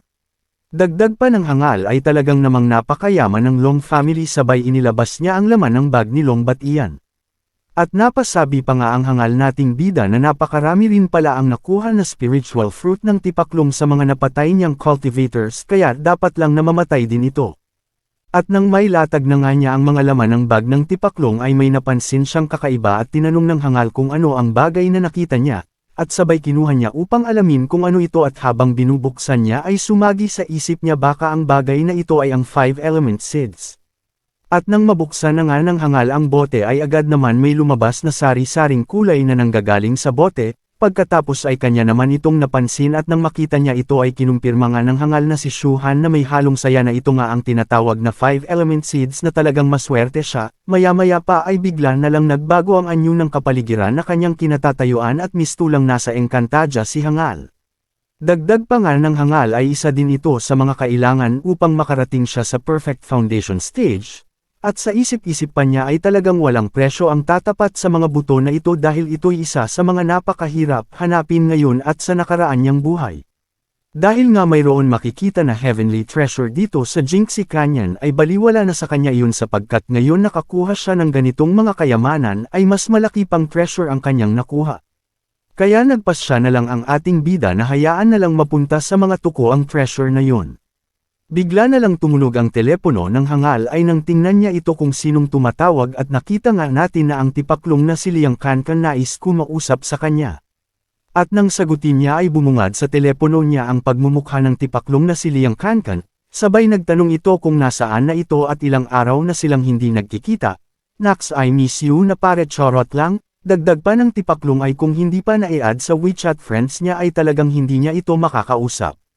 Sabay sumagot naman ang hangal na si Shuhan na nandito siya sa bundok at nag-iinsayo sabay sabing kumusta na pare, I miss you too, confirm, charot lang mga hangal. Agad namang nagsalita si Liang Kankan na may pa-video pa ito at sabi magpunta nga daw ngayon dito sa lugar na kung tawagin ay Tai Huang Peak. At sabi pa nito na dito sa lugar na ito ay mayroon pag magpapakita na isa holy treasure at lalong dumami pa ang mga cultivators na nakaabang sa nakalipas na 3 araw, sabay pahabol pa nito na baka swertehin sila na makuha ang holy treasure dahil batid niya na magkakagulo mamaya kaya gagamitin nila ang advantage na yon. Akma na sanang ibababa ni Shuhan ang tawag ngunit nagpahabol pa ang tipaklong na si Liang Kankan, agad niya naman sinabi na mayroon siyang listahan sa lahat ng mga batang cultivators. Ito ay ang cloud list. Dagdag pa ng tipaklong ay kung makikita mo ang mga cultivators na nasa listahan ay maigi nang iwasan mo na lang ito dahil ang mga ito ay mababangas at makapangyarihan. Agad naman pinasa ni Liang Kankan ang listahan, dali-dali naman itong binuksan ni Shuhan upang makita ang mga nasa listahan at nakita nga dito ay si Lu Yanzi na siyang nangunguna sa listahan. Pumapangalawa ay ang kapatid ng tungaw na may palong sa ulo na si Lang Aotian. Agad niya naman napansin na ang dalawang ito na nasa unahan at nasa pangalawa ay hindi matukoy ang mga level. Sa isip-isip ng hangal ay hanggat buo pa ang kanilang mga foundation kaya niya matalo lahat ng mga ito. Dagdag pa niya na sa kalagayan ng kanyang skill ay kayang-kaya niya itong talunin yung mga core foundation stage pababa.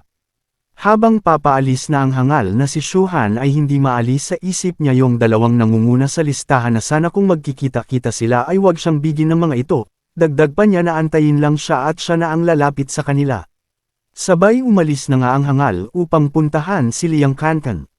Sa lugar ng Tai Huang Peak kung saan pinapupunta si Shuhan ng hangal na si Liang Kankan, dito sa bandang gitna ay makikita natin na may isang kakaibang bagay na kulay ginto na kumikinang at kung mapapansin nyo ay may kahugis itong maselang bagay. Biglang dumating na ang hangal na si Shuhan, ang bilis naman makarating ng bida natin sa Tai Huang Peak. Iba ka talaga pagdating sa kayamanan. Nang makita nga ng hangal ang kakaibang bagay ay tiningnan niya lang ito, at halos lahat ng hangal na nandoon ay nagtataka at napapatanong na lang kung ito nga ba ang tinutukoy nilang holy treasure. Mapapansin natin na ito ay napakalaki at talagang alayam ashita ka dito kung tunay na ginto nga ito. Bumalik tayo sa kwento. Nagsabi pa ang ibang hangal na wag na silang magpatampot-tampot pa at agad na nila itong kuhain. Sa mga narinig nga ni Shuhan ay nagtanong na lang ito kung may nakapwesto na kaya sa lalabasan ng tutoy este ng legendary weapon pala. Sa kasalukuyan ay agad namang lumapit ang mahilig sa birdie na si Lu Yanzi sabay hinimas niya ito. Ayan o diba matigas na yan kasi hinimas mo na ang gintong birdie na lumitaw dyan. At nang nakita ni Liang Kankan si Shuhan, ay agad naman itong binati sabay sabi pa nito na madami pang mga cultivators ang nakapaligid sa lugar na ito na sa tansya niya ay nasa 100 mila ang mga layo nito, sabay nagtanong naman ang hangal na kung solo lang siyang nag-cultivate sa bundok. Hindi naman sinagot agad ng ating bida ang hangal na si Liang Kankan dahil ang tinutuunan niya ng pansin ay ang bagay na nasa harapan niya. Agad naman itong naalala ni Shuhan na ito ay ang holy treasure na kung tawagin ay glowing stone statue na ang nasa loob nito ay tunay na treasure, na kung saan ay tatubo ito at tatawagan na ultimately mysterious tree. Sa isip-isip pa ng hangal sa nakaraang buhay niya ay hindi ito nagpakita sabay nagduda sa na may kakaibang nangyayari sa ngayon. Agad namang binasag ni Liang Kankan ang pagmuni-muni ni Shuhan na sinasabing ito nga ay ang glowing stone na tumubo ilang araw na ang nakalilipas. At dagdag pa ng hangal ay nasa loob neto ang tunay na treasure at dito ay napapaligiran na ng mga cultivators kung saan naruroon ang maayos na posisyon para madali nila itong makuha. Agad naman sinabi ni Liang Kankan ang mga hangal na nakaposisyon, ito nga ay ang mga nasa listahan ng cloud list. Una sa listahan ay si Lu Yanzi, ang pangwalo na si Feng Zhenting, pangtatlo si Silver Singer Mars at ang panglima sa listahan na si Ox King Hercules. Dahil sila ang Cloud List ng Nandao City kaya walang naglalakas ng loob na manggulo sa kanila. Maya-maya pa ay bigla na lang may naganap sa Glowstone, ito ay unti-unting bumibitak. At dahil nakita ng mga hangal ang mga nangyari ay bakas sa kanilang mga pagmumukha ang pananabik na makita ang lalabas sa Glowstone. At nang tuluyang bumukas na ang Glowstone ay agad namang sabay-sabay ang mga hangal na pumupunta upang kuhain ang mga lalabas na kayamanan. Ngunit datapwat ay nakapwesto na nga ang mga hangal ng Cloud List ay agad silang hamarang sa mga tungaw na gustong lumapit, dahil hapit na nga ang mga tungaw sa kayamanan ay wala na silang pakialam kung sino pa ang nakaharang sa kanilang dadaanan. Agad namang nilabanan ng mga tungaw ng isa sa mga Cloud List na si Ox King Hercules, at dahil nga hindi sapat ang lakas ng mga tungaw kay Ox King Hercules ay madali lang silang napabagsak nito. Sabay sumigaw na nga itong mukhang toro na si Ox King Hercules na kung sino pa ang lalapit ay kanya itong papatayin. Dahil nga nagkakagulo na ay agad namang nagsabi ang hangal na si Liang Kankan kung dapat na silang kumilos. Agad namang sinabi ni Shu Han kay Liang Kankan na dito ka lang at pupuntahan niya sa taas, sabay lipad ito pataas. Pagkalapit nga ni Shu Han sa hugis tutoy ay este Glowstone statue pala, napansin naman ito ni Lu Yunzi kaya tinawag niya itong si Shu Han. Hindi naman pinansin ni Shu Han ang pagtawag ni Lu Yunzi sa kanya dahil sa isip-isip niya na kanina pa siya nagdududa sa malaking batuta na ito. Sa isip-isip pa ng ating bida ay may mali dito dahil hindi kayamanan ang nasa loob nito, sabay sabi pa niya na ano naman ang dahilan sa likod ng may pukanan nito. Dahil hindi pinapansin ni Shu Han ang hangal na si Lu Yunzi ay nagbanta na ito na kung hindi ito agad aalis ay mapipilitin siyang labanan nito. At dagdag pa nito dahil nga sila ay mag-classmate ay pagbibigyan niya pa ito ng isang pagkakataon upang umalis. Sa mga sinabi nga ng hangal na si Lu Yunzi, ay tumingin na lang ang ating bida na may kakaibang ngiti, sabay sabi na aalis na daw siya at ipagpatuloy lang nila ang pag-aaway-away at agad namang umalis si Shu Han. Nagtaka naman ang hangal na Lu Yunzi dahil hindi man lang nakipagtalo si Shu Han at agad itong sumang-ayon kaya medyo nagduda ito. Pagkababangan ng hangal ay agad namang nagreklamo si Liang Kankan kung talaga bang hindi na nila sasamantalahin ang kaguluhan upang makuha ang kayamanan. Agad naman sumagot si Shu Han kay Liang Kankan na ang malaking patutoy este Glowstone statue pala ay peke, at dagdag pa nito na ang nasa loob ng statue na yan ay hindi treasure. Dahil ang nasa loob ng malaking statue na yan ay killing array na inilagay dyan ng isang tao at mamaya ay maraming mamamatay na mga tao. Dahil sa sinabi ni Shu Han ay napanganga na lang si Liang Kankan sa gulat. Napansin naman ni Lu Yunzi na talagang aalis na si Shu Han kaya inisip niya na lang na naduwag itong labanan siya at napagtanto niya na mas malakas siya kaya hindi na ito nakipagtalo pa. Habang naglalakad ang hangal na si Shu Han ay iniisip niya kung hindi iyon ang ultimately mysterious tree, saan naman kaya ito magpapakita. Habang papalayo na si Shu Han at Liang Kankan ay naririnig nila na nagtatalo-talo ang mga hangal dahil nag-uunahan sila makuha ang kayamanan. Dahil nga hindi na natuloy ang plano nila ay makikita natin na malungkot ang hangal na si Liang, sabay sabi na sayang kanyang lakad ngayong araw. Maya-maya pa ay nagsalita na ang matandang mukhang bukayo kay Feng Zhenting na ito na ang oras. Agad namang nagsalita ang isa pang bukayo na ito na ang kanyang paghihiganti sa mga bastos at sabay sabi na dyan na lahat kayo mamamatay. Bumalik tayo kila Shu Han, nagsalita ito na parang may kakaiba at may nakakaligtaan siya na parang iba ang kanyang pakiramdam, at sabi pa ng hangal ay ang ultimately mysterious tree ay isang treasure na kailangan tumubo ito ng isang espesyal na kondisyon, sabay tumingin siya sa likuran. Maya-maya pa ay bigla na lang may sumabog kung saan naruroon ang Glowstone statue at bigla na lang napaliligiran ito ng kulay pula na aura ang buong paligid kung saan nasa gitna ang statue. Sa loob ng malaking pabilog na kulay pula ba parang isang shield ay may nagsigawan na mga hangal doon dahil sa kanilang nakikita at natuklasan na kakaiba sa loob nito. Ang isa sa mga hangal na nasa loob ay sinusubukan pa nitong lumipad upang tumakas pero nabigo ito at nagsabi na trap na sila at hindi siya makalabas dito. Pati si Miss Lu ay nagtataka na din kung sinong hangal ang may pukanan nito na maglagay ng ganito kalakas na sandata. Maya-maya pa ay tuluyan nang nawasak ang kinalalagyan ng sandata na nakabalot sa isang estatwa. Tumambad sa mga hangal ang isang nuclear missile na sa gulat ng mga hangal ay napanganga na lang ang mga ito na nagsasabi na ito ay isang maliit na nuclear bomb. Si Shu Han na batid ang lahat ay napagkanto na niya na talagang sinadya ang paglalagay ng peking treasure para maipon ang mga tao, at mapatay upang ang mga dugo nito ay kinakailangan upang mabuhay ang ultimately mysterious tree. Dagdag pa ng ating bida na hindi ito ibinalita sa internet dahil alam ng mastermind na ganito ang mangyayari at balak talagang patayin ng walang awa ang mga cultivators na nandito. Maya-maya pa ay nagsusumigaw na ang mukhang bukayo na si Feng Zhenting na may kasamang pang-aalipusta, na sinasabing dahil nais ng mga cultivators na kuhain ang treasure ay inaalay niya ang mga dugo nito para ma-activate ang heavenly treasure na kanyang ninanais. Dagdag pa ng bukhayo na kapag lahat na ng cultivators ay mapatay ay wala nang makapipigil sa pagkuha ng heavenly treasure. Ang mga hangal na nasa loob ng formation barrier ay narinig ang lahat ng sinabi ni Feng Zhenting, ay agad itong nagalit at sinabi na batid na nila kung sino ang may pukana ng mga ito. Dagdag pa ng isang hangal na papano nagagawa ni Feng Zhenting at ng kanyang pamilya ang ganitong kasuklam-suklam na gawain na katulad nito. Kaya inutusan niya si Feng Zhenting na pakawalan sila at binyantaan pa ito na pag makawala sila ay pagpira-pirasuhin niya ang katawan ni Feng Zhenting. Ang mukhang bukhayo na si Feng Zhenting ay agad itong sumagot sa mga hangal na walang makakaalis dito ng buhay at dagdag pa nito na kayang patayin ng nuclear bomb ang isa core foundation, pero kung sino man ang nais makipagsundo sa kanya na gagawin niyang alipin ay pakakawalan niya ito. Dagdag pa ng mukhang bukhayo ay may kulang 5 minuto na lang ang oras para sila ay magdesisayon. Pati si Lu Yanzi ay nakatingin lang sa hangal na si Feng Zhenting na nagtataka. Maya-maya pa ay nakita ito ng mukhang bukhayo na si Feng Zhenting ay agad itong kinausap si Lu Yanzi na kung papayag itong magpakasal sa kanya ay agad niya itong pakakawalan. Sa mga sinabi ng mukhang bukhayo na si Feng Zhenting ay hindi naman nagpasindik si Lu Yanzi at agad nagsabi ito na hindi sa kanya uubra ang ganitong barrier trap. Maya-maya pa ay inatake na ni Lu Yanzi ang barrier gamit ang kanyang magical weapon. Ngunit sa hindi inaasahang pangyayari ay hindi ito tinablan ng kanyang atake at tumalsik ito pabalik sa kanyang kinatatayuan. Nang mapagtanto na ni Lu Yanzi na hindi gagana ang kanyang atake ay inisip nito na ang ginawa ng Feng family na trap barrier ay talagang napakatibay ng defense magic nito. Si Feng Zhenting na nakikita ang pinaggagawa ni Lu Yanzi ay muli itong nagsalita na tumigil na ito at huwag nito sayangin ang kanyang enerhiya. Si Lu Yanzi na walang pake kay Feng Zhenting ay sinusubukan niya ulit atakihin ang barrier at dito ibinuhos na niya ang lahat ng kanyang enerhiya.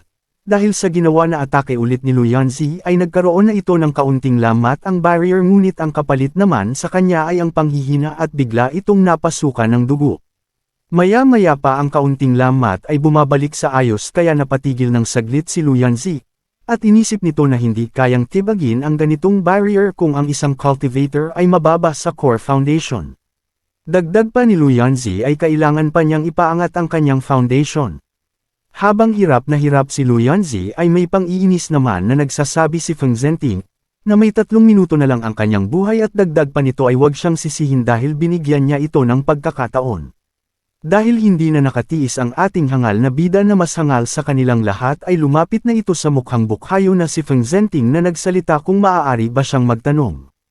Sa narinig ng hangal na si Feng Zhenting ay nagtaka ito at lumingon kung sino ang nagsasalita, at nang makita ito ni Feng Zhenting ay sinabi nito na may pagtataka kung bakit hindi ito nakasaling ma-trap, kaya binalaan niya ang ating bida na maaari na itong umalis kung ayaw pa nitong mamatay.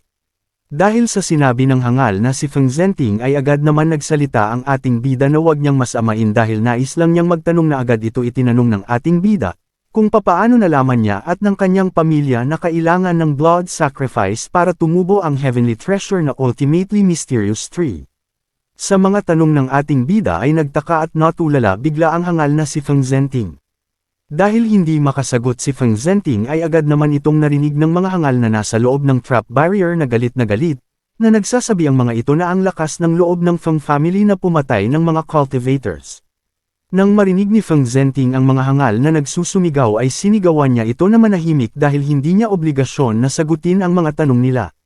Si Feng Zhenting na nagtataka at nagdududa na sa ating bida ay inisip nito na kung papaano nalaman ni Shu Han ang tungkol sa heavenly treasure na ultimately mysterious tree, dahil ang pagkakaalam niya ay isang core secret ito ng kanyang pamilya na may mataas lang na level ang may alam nito at dagdag pa niya na kahit siya ay kakaunti lang ang nalalaman niya tungkol sa bagay na ito.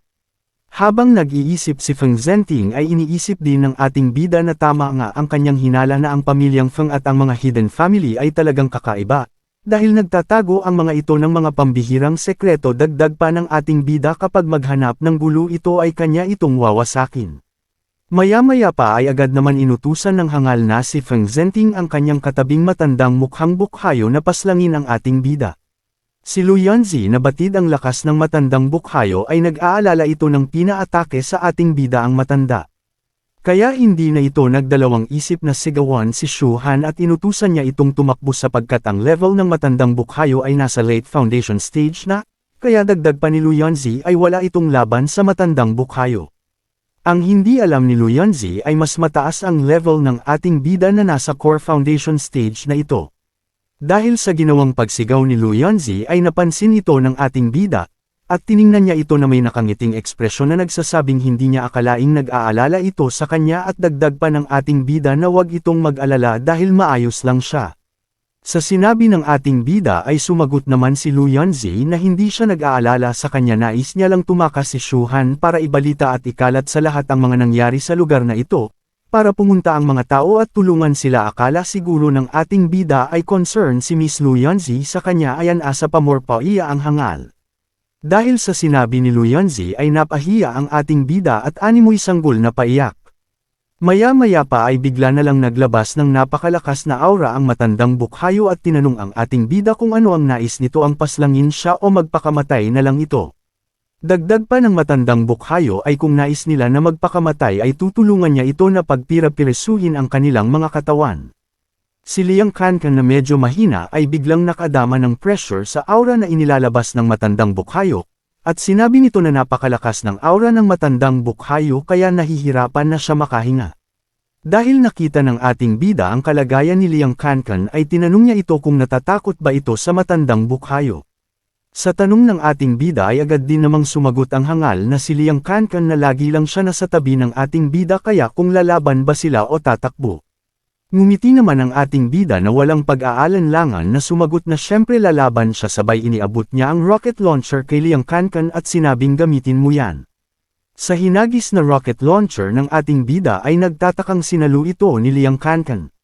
Sa isip-isip ng ating bida ay buti na lang at nadala niya ito na naiwan ni Long Bat iyan sa kanilang paglalaban. Dahil sa nakita ng matandang bukhayo ang daladalang rocket launcher ni na Shu Han at Liang Kankan ay parang tinamaan ito ng kaunting takot, dahil batid niya na kaya siya nitong paslangin dahil ang kanyang level ay late foundation stage pa lang at wala pa siya sa core foundation stage pataas, para hindi mahalata na takot ito ay binalaan niya nag-ating bida na hindi uubra sa kanya ng mga atake na yan.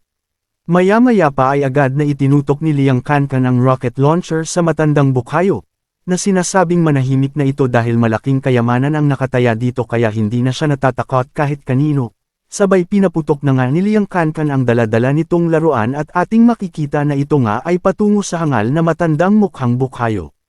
Nang sumabog na sa harapan ng matandang bukhayo ang rocket ay nasalag niya ito at nagsasabi na ang lakas ng loob niyo na inatake siya ng ganito. Pagmamayabang pa ng hangal na matandang mukhang bukhayo na bilang isang cultivator ay hindi uubra sa kanya ang ganitong klaseng atake, at dagdag pa nito dahil ginalit siya ng mga ito ay pagpira-pirisuhin niya na lang ang mga katawan nito. Si Liang Kankan na walang pakialam sa sinabi ng matandang mukhang bukhayo, ay sinundan niya pa ito ng isa pang atake. Sa gulat ng hangal na matanda ay napatigil na lang ito at sinalo ang buong atake ni Liang Kankan.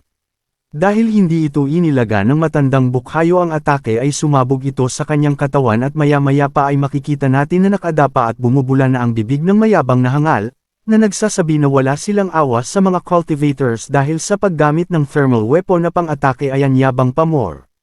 Dahil nasa nasaksihan ng mga hangal na nasa loob ng barrier ay nasabi nila na dito matatapos ang isang kilalang mahusay na mandirigma. At dagdag pa ng mga hangal ay hindi ka panipaniwala na sa rocket launcher lang magtatapos ang buhay nito. Si Lu Yanzi na nakita din ang kaganapan ay humanga ito sa ating bida at inisip niya na hindi niya akalaing magagawa ng paraan ng ating bida ang ganitong sitwasyon kaya wala na daw siyang masabi. Si Feng Zhenting na nakitang nakadapa at umuusok pa ang kanyang uncle ay nagbanta ito sa ating bida na hindi siya mapapatawad sa ginawa niyang saktan ang isa sa kanilang senior fighter. Dagdag pa nga nito na sa ngayong araw na ito, hindi pa nga tapos ang pagsasalita ng hangal ay may paparating na sa kanyang isang rocket na tumama sa kanyang pagmumuka at maya-maya pa ay ayon sumabog si hangal. Si Liang Kankan na siyang may pukana sa lahat ng pag-atake ay sinabihan niya itong ang lakas ng loob nitong kausapin ang kanyang kaibigan na si Shu Han. At nagyabang pa ito na nakangiti na talagang napaka-astig ng mga laruan na tulad nito. Ang hangal na si Feng Zhenting ay inis na inis at nakatayo pa na hawak-hawak nito ang kanyang pagmumuka na duguan, at sinabihan siya ng kanyang mga kasamahan na kalma muna ito dahil hindi pa gaanong mataas ang kanilang mga level foundation stage. Habang nag-uusap-usap ang mga hangal ay hindi naman tinigilan sa pag-atake ni Liang Kankan at pinaulanan niya ito ng katakot-takot ng mga rocket. Dahil sa pananggagawa ni Liang Kankan sa rocket launcher ay nagbabaga na ito sa init na kung susumiyan natin ay talaga namang hindi ito nagsawa na umatake hanggang maubos ang bala. Sa kasalukuyan ay makikita natin ang sanhi ng atake ni Liang Kankan sa mga hangal, dito nga ay mistulang dinaanan ito ng isang katakot-takot na isang malaking bulalakaw sa laki ng pinsala. Si Liang Kankan na nakatingin sa kanyang pinaggagawa at tinanong niya ang hangal na si Feng Zhenting kung susuko na ba ito o hindi. Naagad namang sumagot ang hangal na hindi ito susuko. Dahil sa narinig ni Liang Kankan ay agad uli nito binigyan ng isang putok, ayan bagong luto na putok. Sa ginawang atake ni Liang Kankan ay tumilapon naman si Feng Zhenting sa lakas na impact nito. Maya-maya pa ay hirap na itong makatayo kaya nilapitan na ito ni Liang Kankan at itinutok sa kanyang pagmumukha ang rocket launcher, dahil may nakatutok sa kanyang pagmumukha ay agad na itong mangyak-ngiyak na sumuko ang hangal na si Feng Zhenting. Nang makita ng mga hangal ang oras ng pagsabog ay naalerto ang mga ito at nagsasabi na sasabog ang nuclear bomb sa loob ng 30 segundo. Dahil sa malapit ng sumabog ang nuclear bomb at humihingi na ng tulong ang mga hangal at sinusuntok nila ang barrier na nagbabaka sakaling masira. Dahil narinig ng ating bida ang mga sigawan ay hindi na ito nag-atubili at itinutok na nito ang dala niyang rocket launcher na sinasabing bibigyan niya lang si Feng Zhenting ng 5 segundo. Upang mapawalang bisa ang magic barrier. Agad namang sumagot ang hangal na si Feng Zhenting na hindi niya alam kung papaano ito aalisin. Dahil sa sinabi ng hangal ay nagalit niya ang ating bida at walang ano-ano'y sinipa ng ating bida ang ulo nito at sumubsob ito sa lupa. Dahil matigas ang pagmumuka ng hangal na si Feng Zhenting ay binilangan na niya ito, at dahil sa takot ng hangal na mapatay ay hindi naman ito nagdalawang isip na tanggalin ang magic barrier. Agad itong naghagis ng isang talisman at maya-maya pa ay unti-unting nawawala na ang magic barrier. Dahil sa nakikita ng mga hangal na pawala na ang magic barrier ay baka sa kanilang mga pagmumuka ang kaligayahan, at nang tuluyan ng mawala ang magic barrier ay parang mga magnanakaw nagsipulasan ang mga hangal sa bilis, ngunit ang iba ay nakiusap at humihingi ng tulong dahil hindi sila makalipad. Ang mga hangal na papalabas sa barrier ay nag-uunahan na lumabas dahil batid nila na malapit nang sumabog ang nuclear bomb. Na nakikita natin na sa baba ay marami pa rin ang naiwan na mga tao kaya si Miss Lu Yanzi ay ginawa niya ang lahat para may mailigtas man lang ito, ang ibang hangal ay nagmamakaawa na iligtas sila, tanong ko lang bakit hindi na lang sila tumakbo kung hindi sila makakalipad sa bagay kaya nga tawag na sa kanila ay mga super hangal. Bumalik tayo sa kwento maya-maya pa ay dumating na nga ang oras at sumabog na ang nuclear bomb, na sa lakas nito ay animoy isa itong bulkan na pumutok. Di rin nagtagal ay dumating na din ang mga hangal na nakatakas sa pagsabog at lahat sila ay lumapag na sa lupa. Sa kasalukuyan ay makikita natin na dahil maraming mga hangal ay marami din ang nawalan ng hininga. At sa mga nangyari ay nagdrama naman itong si Liang Kankan na animoy Kimpi de Leon ang galawan na sinasabing maraming nawalan ng buhay dahil kay Feng Zhenting. Sa mga narinig ng isang hangal ang pagdrama ni Liang Kankan, ay sumabat ito na nagsasabi na ang mundo na puno ng mga cultivators ay parang isang gubat na ang mahihina ay nilalampaso lang ng mga malalakas dagdag pa nito na ang mga mahihinang nilalang ay hindi karapat-dapat sa heavenly treasure, dahil madaldal ang hangal na ito ay nagdagdag pa ito na kaya siya naririto dahil handa siyang mawala ang kanyang buhay. Si Liang Kankan na narinig ang mga sinabi ng hangal ay agad niya itong binara at nagsasabi na bakit hindi man lang ito nakikiramay sa mga namatay. Tapos dagdag pa ni Liang Kankan na wag nito kalimutan na sila ang nagligtas sa kanyang buhay. Sa sinabi ni Liang Kankan ay tila walang pake ang hangal na may mudes sa likuran. At agad nagsalita ito na hindi siya mahina kaya binalaan niya si Liang Kankan na determinado siya na makuha ang heavenly treasure, dagdag pa nito na kahit siya pa ang nagligtas sa kanyang buhay ay hindi pa rin siya magpapakita ng awa sa kanya. Dahil may mga dugo na pam-attack sa lupa ay maya-maya pa ay nag-activate na ang kanilang hinihintay na heavenly treasure. Bigla na lang may kung anong bumulusok pataas na tila isang apoy na kulay ginto. Sa mga nakita nila ay agad naman nagsalita si Lu Yanzi na kung anong klaseng treasure ang kanilang nakikita. Hindi rin nagtagal ay tumambad sa kanila ang alaga ni Naruto na malaking palaka na si Bunta na nakalabas pa ang dila nito ala gangster ang datingan. Maya-maya pa ay nakita na ng isang hangal ang treasure na nasa bandang uluhan ng malaking palaka. Si Shuhan na alam ang mga nangyari sa nakaraan ay sinabi niya sa kanyang isip na mahirap kuhain ang treasure na ito, na kahit si Regal ay nahirapan na kuhanin ang treasure na nasa uluhan ng malaking palaka. Dagdag pa ng ating bida na talagang hindi matutumbasan ang halaga ng treasure na ito. Ang mga hangal na atat na makuha ang treasure ay agad silang nagsisugod na kala naman nila na kaya nila itong kuhain. Si Luyanzi na balak din sumali ay akma na sana itong aalis pero hinawakan ng ating bida ang kamay nito upang pigilan. Dahil nagulat si Luyanzi sa ginawa ni Shuhan ay agad itong sinabihan si Shuhan na bitawan siya nito. Pero hindi ito pinakinggan ng ating bida bagkus ay sinabihan niya ito, na ang pagmamadali ay hindi magagawang makuha ang treasure dahil ang kapangyarihan ng malaking palaka na iyan ay nakakakilabot. Dagdag pa ng ating bida na ang palaka mo lang ang hindi nakakatakot halawoy joke lang. Balik tayo sa kwento ang dalawang hangal na pinipilit na makuha ang treasure ay makikita natin na hirap itong makasampa dahil sa lakas ng kapangyarihan ng malaking palaka. Dahil sa atake na ginawa ng palaka ay napahinto saglit ang dalawang hangal dahil napagtanto na nila na talagang hindi nila kaya akyatin ang ulo nito upang kuhain ang treasure. Dagdag pa ng isa pang hangal ay kahit ang core foundation stage ay mahihirapan nitong kuhain ang treasure, dahil ang lakas ng palaka na nasa kanilang harapan ay nagtatagli ito ng legendary spirit refining stage. Sa narinig ni Luyanzi ay nagtanong ito kung ano ang spirit refining stage. Na pinaliwanag naman ito na ang isang legendary ay ang nakakuha sa ganitong stage ay isa sa mga Lu family ito ay ang kanilang leader o patriarch. Si Shuhan na kanina pa hawak ang kamay ni Luyanzi ay binalaan niya ito na walang tao ang makakakuha ng treasure kung may mabangis at malakas na halimaw ang nagbabantay dito. Dagdag pa ng ating bida ay ang makuha ang treasure ay isa lamang malaking swerte. Na agad namang sumang-ayon si Luyanzi at sinabi na pwede na siya nitong bitawan. Dahil sa sinabi ni Luyanzi ay tila nahiya ang hangal na si Shuhan at agad naman niya itong binitawan at humihingi ng paumanhin, dahil ang dalawang mga hangal na hapit sa kayamanan ay minamatyagang nila ang palaka at tinanong ng isang hangal kung anong klaseng treasure na hugis puno. Sa hindi inaasahan ay may kung anong mga nilalang na bigla na lang naglabasan, at agad nagsasabi na ang lahat ay pina-atras niya ng lagpas sa 10 kilometro kung ayaw nilang madamay sa kanilang gagawing atake.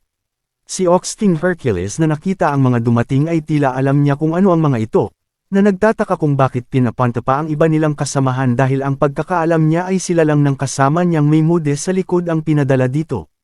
Dagdag pa ng hangal ay tila ang dumating ayon sa boses nito ay si Quang Shi. Ang isa pang hangal na may mude sa likuran ay nagsalita din ito na siguro nalaman na ng kanilang amo kung magkano ang halagang tinataglay ng treasure, kaya pati ang hangal na si Quang Shi ay pinapanta na dito. Si Liang Kankan na kilala din ng mga hangal na bagong dating ay ipinaliwanag ito sa ating bida na ang mga dumating ay ang tinatawag na Black Turtle Bio na isang global biotech company. Dagdag pa ng hangal na ang kumpanya na ito ay napakaraming mga tauhan na cultivators kahit siya ay hindi inaasahang magpupunta dito ang Black Turtle Bio. Pagkatapos magsalita ni Liang Kankan ay biglang may tumawag sa pangalan ng dalawang hangal na si Oxting Hercules at Yong May Mude sa likod na ang pangalan pala ay Silverwinged Mars. Kasabay nito ay may isang tipaklong na pababa na parang si Iron Man ang likod nito pero ang pagkakaiba ay nakabuka ang disenyo nito. Ang hangal na mala Iron Man na isa lang ang mata ay inutusan ang mga nakasakay sa helicopter na atakehin ang malaking palaka. Dahil sa utos ng tipaklong ay hindi naman nag-atubiling sumunod sa kanya ang mga hangal, at maya-maya pa ay pinaulanan ito ng mga rocket ang kawawang palaka. Ang kawawang palaka na batid na may paparating na atake sa kanya ay tiningnan niya lang ang mga rocket na patungo sa kanya at kasabay nito ay ang paglabas ng kanyang dila. Hindi rin nagtagal ay dumating na nga sa kanyang katawan ang mga rocket na pinakawalan ng mga hangal na taga Black Turtle Bio at sabay-sabay itong sumabog. Si Liang Kankan na isa ring hangal ay nagsalita ito kay Shuhan na ang mga missile na pinakawalan ng mga taga Black Turtle Bio ay sobrang lakas na hindi maihahalin tulad sa kanilang rocket launcher na ginamit kanina, na kahit malakas ang malaking palaka na yan ay talagang matindi ang dadanasan niya ngayon. Sa mga sinabi ng hangal na si Liang Kankan ay iniisip na lang ng ating bida na malapit na ang kamatayan ng mga umatake dahil ang palaka ay nagagalit na. Maya-maya pa ay bigla na lang dumating sa harapan nila ang mala Iron Man na One Eye, at agad nagsasabing bakit naririto pa sila at hindi umaalis dahil ang Black Turtle Bio ang nagsasigawa sa clearing operations. Pagkatapos nito ay inutusan niya ang dalawang hangal na si Ox King Hercules at ang Maymudes sa likuran na paslangin ang lahat ng ayaw umalis sa lugar na ito. Ang dalawang hangal ay agad pinuntahan sila Luyanzi at ang ating bida upang balaan na ang treasure na naririto ay pag-aari na ng Black Turtle Bio kaya maaari na silang umalis. Si Luyanzi na isa ring dakilang hangal ay hindi ito nakinig sa sinabi ng hangal na Maymudes sa likuran at hinamon niya pa ito ng Chaksha Conchor lang hinamon niya ito ng labanan. Dahil sa mga sinabi ni Luyanzi ay batid ng dalawang hangal na mapapalaban sila kaya inutusan niya ang mukhang kalabaw na iwan sa kanya si Luyanzi at siya na ang bahala sa kasamahan nito. Sa utos ng hangal ay agad namang naghanda sa pag-atake ang mukhang kalabaw at pinalaki nito ang kanyang katawan na para na itong kapre sa laki. Dahil nakita ni Liang Kankan na lumaki ang tutoy ay ang katawan ni Ox King Hercules ay batid nito na aatake ito sa kanila kaya inunahan na niya ito at pinaputukan niya ito ng rocket launcher. Nang sumabog na sa harapan ng pagmumukha ng mukhang kalabaw ay makikita natin na hindi man lang ito natinag sa ginawang atake ni Liang Kankan. Dahil hindi umubra ang atake ni Liang Kankan ay nagmayabang itong si Kalabaw na hindi siya kagaya ni Feng Zhenting na mahina kaya ibahin siya nito dahil hindi siya masasaktan sa rocket launcher na yan. Si Liang Kankan na nakitang hindi tinatablan ng kanyang atake ang mukhang kalabaw ay nagsabi na ito sa ating bida kung ano na ang kanilang plano dahil dihado sila ngayon. Ang ating bida na narinig ang mga paliwanag ni Liang Kankan ay agad itong nagsabi na tumakbo na lang siya. Dahil sa sagot ng ating bida ay napanganga na lang si Liang Kankan sa gulat. Si Shuhan na nakita na takot ang kanyang kasama kaya inutusan niya na lang ito na tumakbo dahil hindi niya ito matalo. Habang nagsasalita ang ating bida ay inihahanda niya na ang pambansang kama o ni Manny Pacquiao. Si Liang Kankan na akala ay tatakbo rin kasama ang ating bida ay sumang-ayon na ito at tumalikod na upang lumayo. Dahil sa punong-puno ng kayabangan ng mukhang kalabaw na may bigote ay nagyabang ito na maswerte sila na sakanya sasapitan ang kanilang kamatayan dahil walang sakit silang mararamdaman. At agad na itong humanda para sa pagsugod at may pumapalibot na bughaw na aura ang mga kamao nito. Si Shuhan na walang bahid na pagkatakot ay narinig ang mga kayabangan ng mukhang kalabaw na may bigote ay sinabihan niya ito na kung ang atake nito ay wala silang sakit na mararamdaman. Pero ang atake naman ng ating bida ay kabaligtaran dahil masakit ang sasapitan niya ngayon at sabay inihanda na rin ng ating bida ang kamao niya na nababalutan ng dilaw na aura. Maya-maya pa ay nagsalubong na ang kanilang mga kamao sa isa't isa dahil sa lakas ng mga suntok nila ay nagbunga ng malakas na impact sa mga aura na nagsalubong. Dahil malakas ang kamao ng ating pambansang kamao, ay nabali ang buto ng kamay ng mukhang kalabaw na may bigote kasabay ay ang pagtilapon nito sa ere na napasigaw na lang namumuayan yabang pamor. Si Shuhan na nakitang lumipad ang kanyang kalaban ay nagsalita ito na napaka-malas ng hangal sa kanya dahil napakasakit ng dinanas nito sa kanyang kamao. Sa kasalukuyan ay talagang nagsusumikap si Liang Kankan na makatakas ito, pero nang marinig niya na may bumagsak na malakas ay napalingon ito kung ano yun. At nang makita niya na nakabulagta na ang malaking kalabaw ay nagulat ito sabay nagtanong ito kung bakit nakahiga sa lupa si Ox King Hercules na mukhang kalabaw. Lumipat naman ang kwento sa labanan ni Luyanzi at Silverwinged Mars na makikita natin na nawasak na ang modes nitong dala-dala dahil lumabas na ang dugo nito sa bunganga. Sa mga nagtatanong kung bakit modes ang tawag ko sa hangal dahil ito ay mayroon wings, modes with wings, di ba ang corny? Balik tayo sa kwento, dahil makikita natin ang kalagayan ni Hangal ay talagang mas alimuot ang dinanas nito kay Luyanzi, na nagsalita pa ito na hindi niya inaasahan ang lakas ni Luyanzi dahil itinatago lang pala ang tunay nitong lakas. Si Luyanzi na narinig ang mga sinabi ng Hangal ay sinabihan niya ito na may pagka-humble na hindi siya malakas sapagkat ang kalaban niya lang ay isang mahina. Maya-maya pa ay bigla na lang dumating sa harapan ni Luyanzi ang One Eye na mala Iron Man. At agad binyantaan si Luyanzi na kung mahihina ang dalawa ay paano naman ang lakas niya.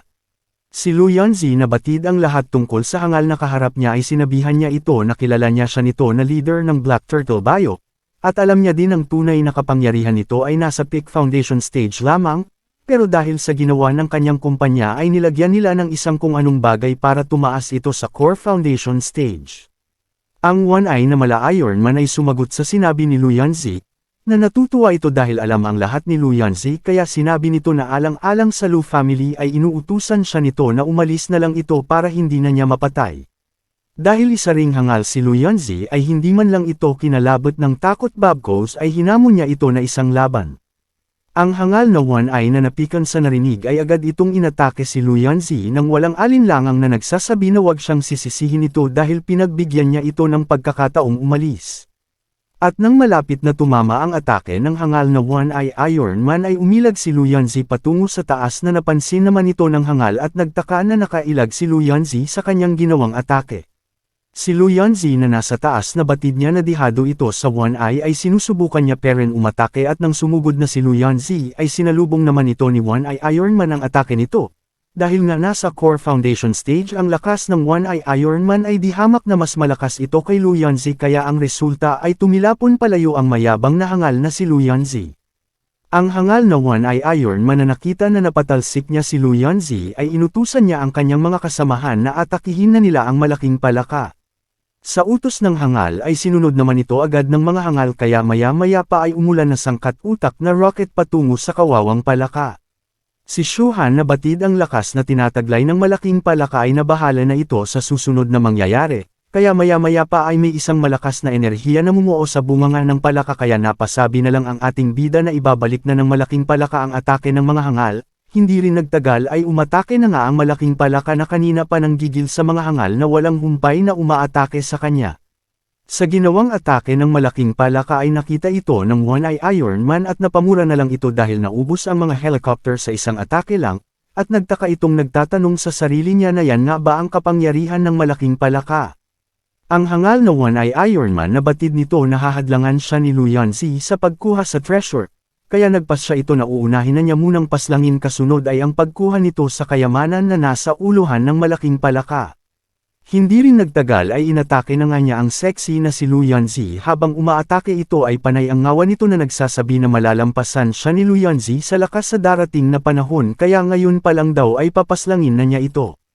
Dahil nasalag lang ni Lu Yanzi ang atake ng One Eye Iron Man ay nagmadali na itong ilabas ang tinatago nitong kapangyarihan, at maya-maya pa ay binanggit na ng hangal ang salitang Darna Este Titan Body Activate. Hindi rin nagtagal ay unti-unting lumalakas ang hangal at tila ito ay nag-super saiyan na binabalutan ito ng usok ng jeep ay Este Aura pala ang buong katawan nito. Si Lu Yanzi ay pinagmamasdan lang ang mga ginagawa ng hangal na One Eye Iron ay sinabi na lang nito na wala siyang laban sa core foundation stage, dahil ang kanyang foundation ay mababa lang kaya tinitigan na lang nito ang atake na papunta sa kanya. Habang papalapit ang atake ng hangal na One Eye Iron Man ay kasabay din ang pag-atake ng malaking palaka gamit ang malagkit nitong dila patungo kay Lu Yanzi.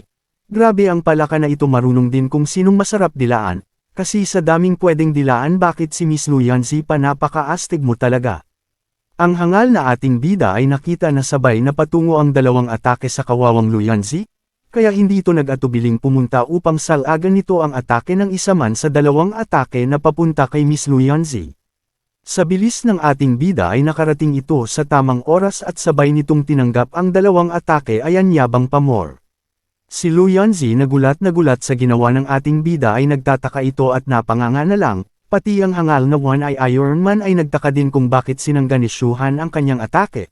Dahil sabay ang atake na naganap ay sinabi pa ng tipaklong na One Eye Iron Man na kung ano man ang dahilan nito para hadlangan ang kanyang atake, ay nasalo naman nito ang buo nitong atake at malas pa dahil makakain pa ito ng malaking palaka. Maya-maya pa ay bigla na lang nilunok ng malaking palaka ang buong katawan ng ating bida. Ang malaking palaka na balak sana na ang palaka ni Lu Yanzi ang dilaan ay iba ang nakain nito at ito nga ang tutoy ng ating bida este ang buong katawan pala.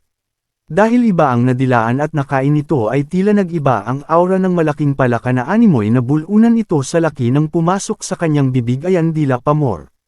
Pati si Liang Kankan na nakita ang mga kaganapan ay napanganga na lang ito sa gulat. Si Lu Yanzi na hanggang ngayon ay nakatulala pa din ito dahil sa mga naganap, pero may naglalaro pa rin sa kanyang isipan na kung bakit nagpakain sa malaking palaka ang ating bida gulong-gulo ang isipan ni Lu Yanzi na tila may hinala ito sa ginawa ng ating bida. Ang hangal na One Eye Iron Man ay may naramdaman na kung ano sa kanyang kamay na pinanatake sa ating bida, Maya-maya pa tiningnan niya ito at sa laking gulat nito ay nakita niya na nasira ang kamay nito. Sinabi nito na hindi niya akalaing malakas ang depensa ng ating bida dahil ang makakasira lang sa kanyang kamay na bakal ay ang may cultivation na core foundation stage pataas. Nang napagtanto na ng hangal na One-Eye Iron Man ay nagsisi ito kung bakit tinuloy niya pa ang atake kanina kaya ayon mangyak-ngyak itong tinatanaw ang kanyang sirang kamay, ayan yabang pa more. Ang kwento ay napunta sa isang magandang bahay na animoy mayaman ang nakatira dito. Maya-maya pa ay bumungad na sa atin ang isa na namang hangal na ito pala ay tatay ng bukhayo na si Feng Zhenting na ang pangalan naman nitong hangal ay si Feng Zhengo, inang pangalan niyan. Ang hangal na ito ay nagkwento na ang trap na kanilang ginawa ay halos maubos ang kanilang kayamanan para ma-set up lang ito. Dagdag pa ng hangal na kahit may mapahamak na mga cultivators ay wala silang pake dahil alam na nito sa ngayon ay nakuha na ito ng kanyang anak na si Feng Zhenting. Habang nagngalngal ang tipaklong ay biglang bumukas ang pinto at may isang Jeprox na pumasok at nasusumigaw na tila ito ay balisa na nagsasabi sa kanyang amo, na ang kanyang young master na si Feng Zhenting ay nabigo sa kanyang misyon. Dahil sa ibinalita ng mukhang Jeprox, na ang kaninang kampante ay napatayo ito sa gulat na nagsasabi na paano nangyari iyon dahil kasama ni Feng Zhenting ang kanilang senior fighter na si Elderly, dagdag pa nito ay nasa late foundation stage na ito sino naman kaya ang makakatalo sa kanilang senior fighter. Sumagot naman ang mukhang Jeprox na nagsasabi na inatake ang kanyang young master at si Senior Lee ng rocket launcher, dagdag pa nito na ang umatake daw sa kanila ay dalawang mga baliw na siga. Pahabol pa nito dahil sa rocket launcher na kanilang ginamit ay natalo sila young master at si Elderly ay nag-aagaw buhay sa ngayon. Sa narinig ng hangal na bukhayo na may salamin sa ulo ay agad itong inutusan ng mukhang Jeprox habang hawak nito ang kanyang dibdib na parang aatakihin ito sa puso, na nagsasabi na magpadala kaagad ng mga tauhan doon sapagkat kahit na anong mangyari dapat makuha nila ang treasure. Dahil malaking nawala sa kanilang kayamanan ang hangal ay parang iiyak dahil magagalit sa kanya ang kanilang pinuno at ang kanyang pamilya ay masisira kapag hindi nila makuha ang treasure. Pagkalipas ng 3 araw ay makikita natin na ang malaking palaka ay tila ito ay may kakaibang na naramdaman. Dahil sa kakaibang nararamdaman nito ay maya-maya pa ang malaking palaka ay dinura na ang ating bida na sa sobrang lapot ng laway nito ay parang nasa loob ng slime ang ating hangal na bida. At nang makalabas na sa laway ang hangal na si Shuhan ay nakapagsalita na din ito, na nagsasabi na hindi nito akalaing magtatagal siya sa loob ng tiyan ng malaking palaka, dagdag pa nito na sa sobrang lagkit niya ngayon ay para siyang tam. Maya-maya pa ay bigla na lang lumipad pataas ang malaking palaka na sa sobrang bilis ay fly up na lang makikita natin. Si Shuhan na nakita ang nangyari ay nagsasabi na lang ito na nawala na ang malaking palaka. Habang umalis ang malaking palaka ay may kung anong bagay itong iniwan na sa sobrang kinang nito ay nagmistula itong sikat ng araw. Habang pinagmamasda ng ating bida ang liwanag na iniwan ng malaking palaka ay sumagi naman sa kanyang isipan, na ang lakas ng malaking palaka ay walang katulad dahil wala kahit sinuman ang makakakuha ng treasure na ultimately mysterious tree ng puwersahan. Dagdag pa nito na ang tamang paraan upang makuha ang treasure ay kailangan lang magpakain sa palaka. Habang nag-iisip si Shuhan ay dahan-dahan naman na bumaba ang treasure na ultimately mysterious tree, at agad nitong kinuha na nagsasabi na tama lang ang ginawa niya na magpakain sa malaking palaka para siya ang makakuha nito dahil kung hindi malamang na si Lu Yanzi ang nakakuha. Sabay hinawakan niya ito at tinitigan na nagsasabing sa wakas ay napasa kamay na niya ang ultimately mysterious tree. Kung umabot ka sa video na ito, ibig sabihin na gustuhan mo ang kwento. Kaya naman humihingi ako ng kaunting suporta kahit isang like lang, kung nais nyo naman na malaking suporta ay huwag nyo kalimutan pindutin ang subscribe at notification bell para buwan naman ka kung may i-upload ako na bagong video. Salamat mga hangal.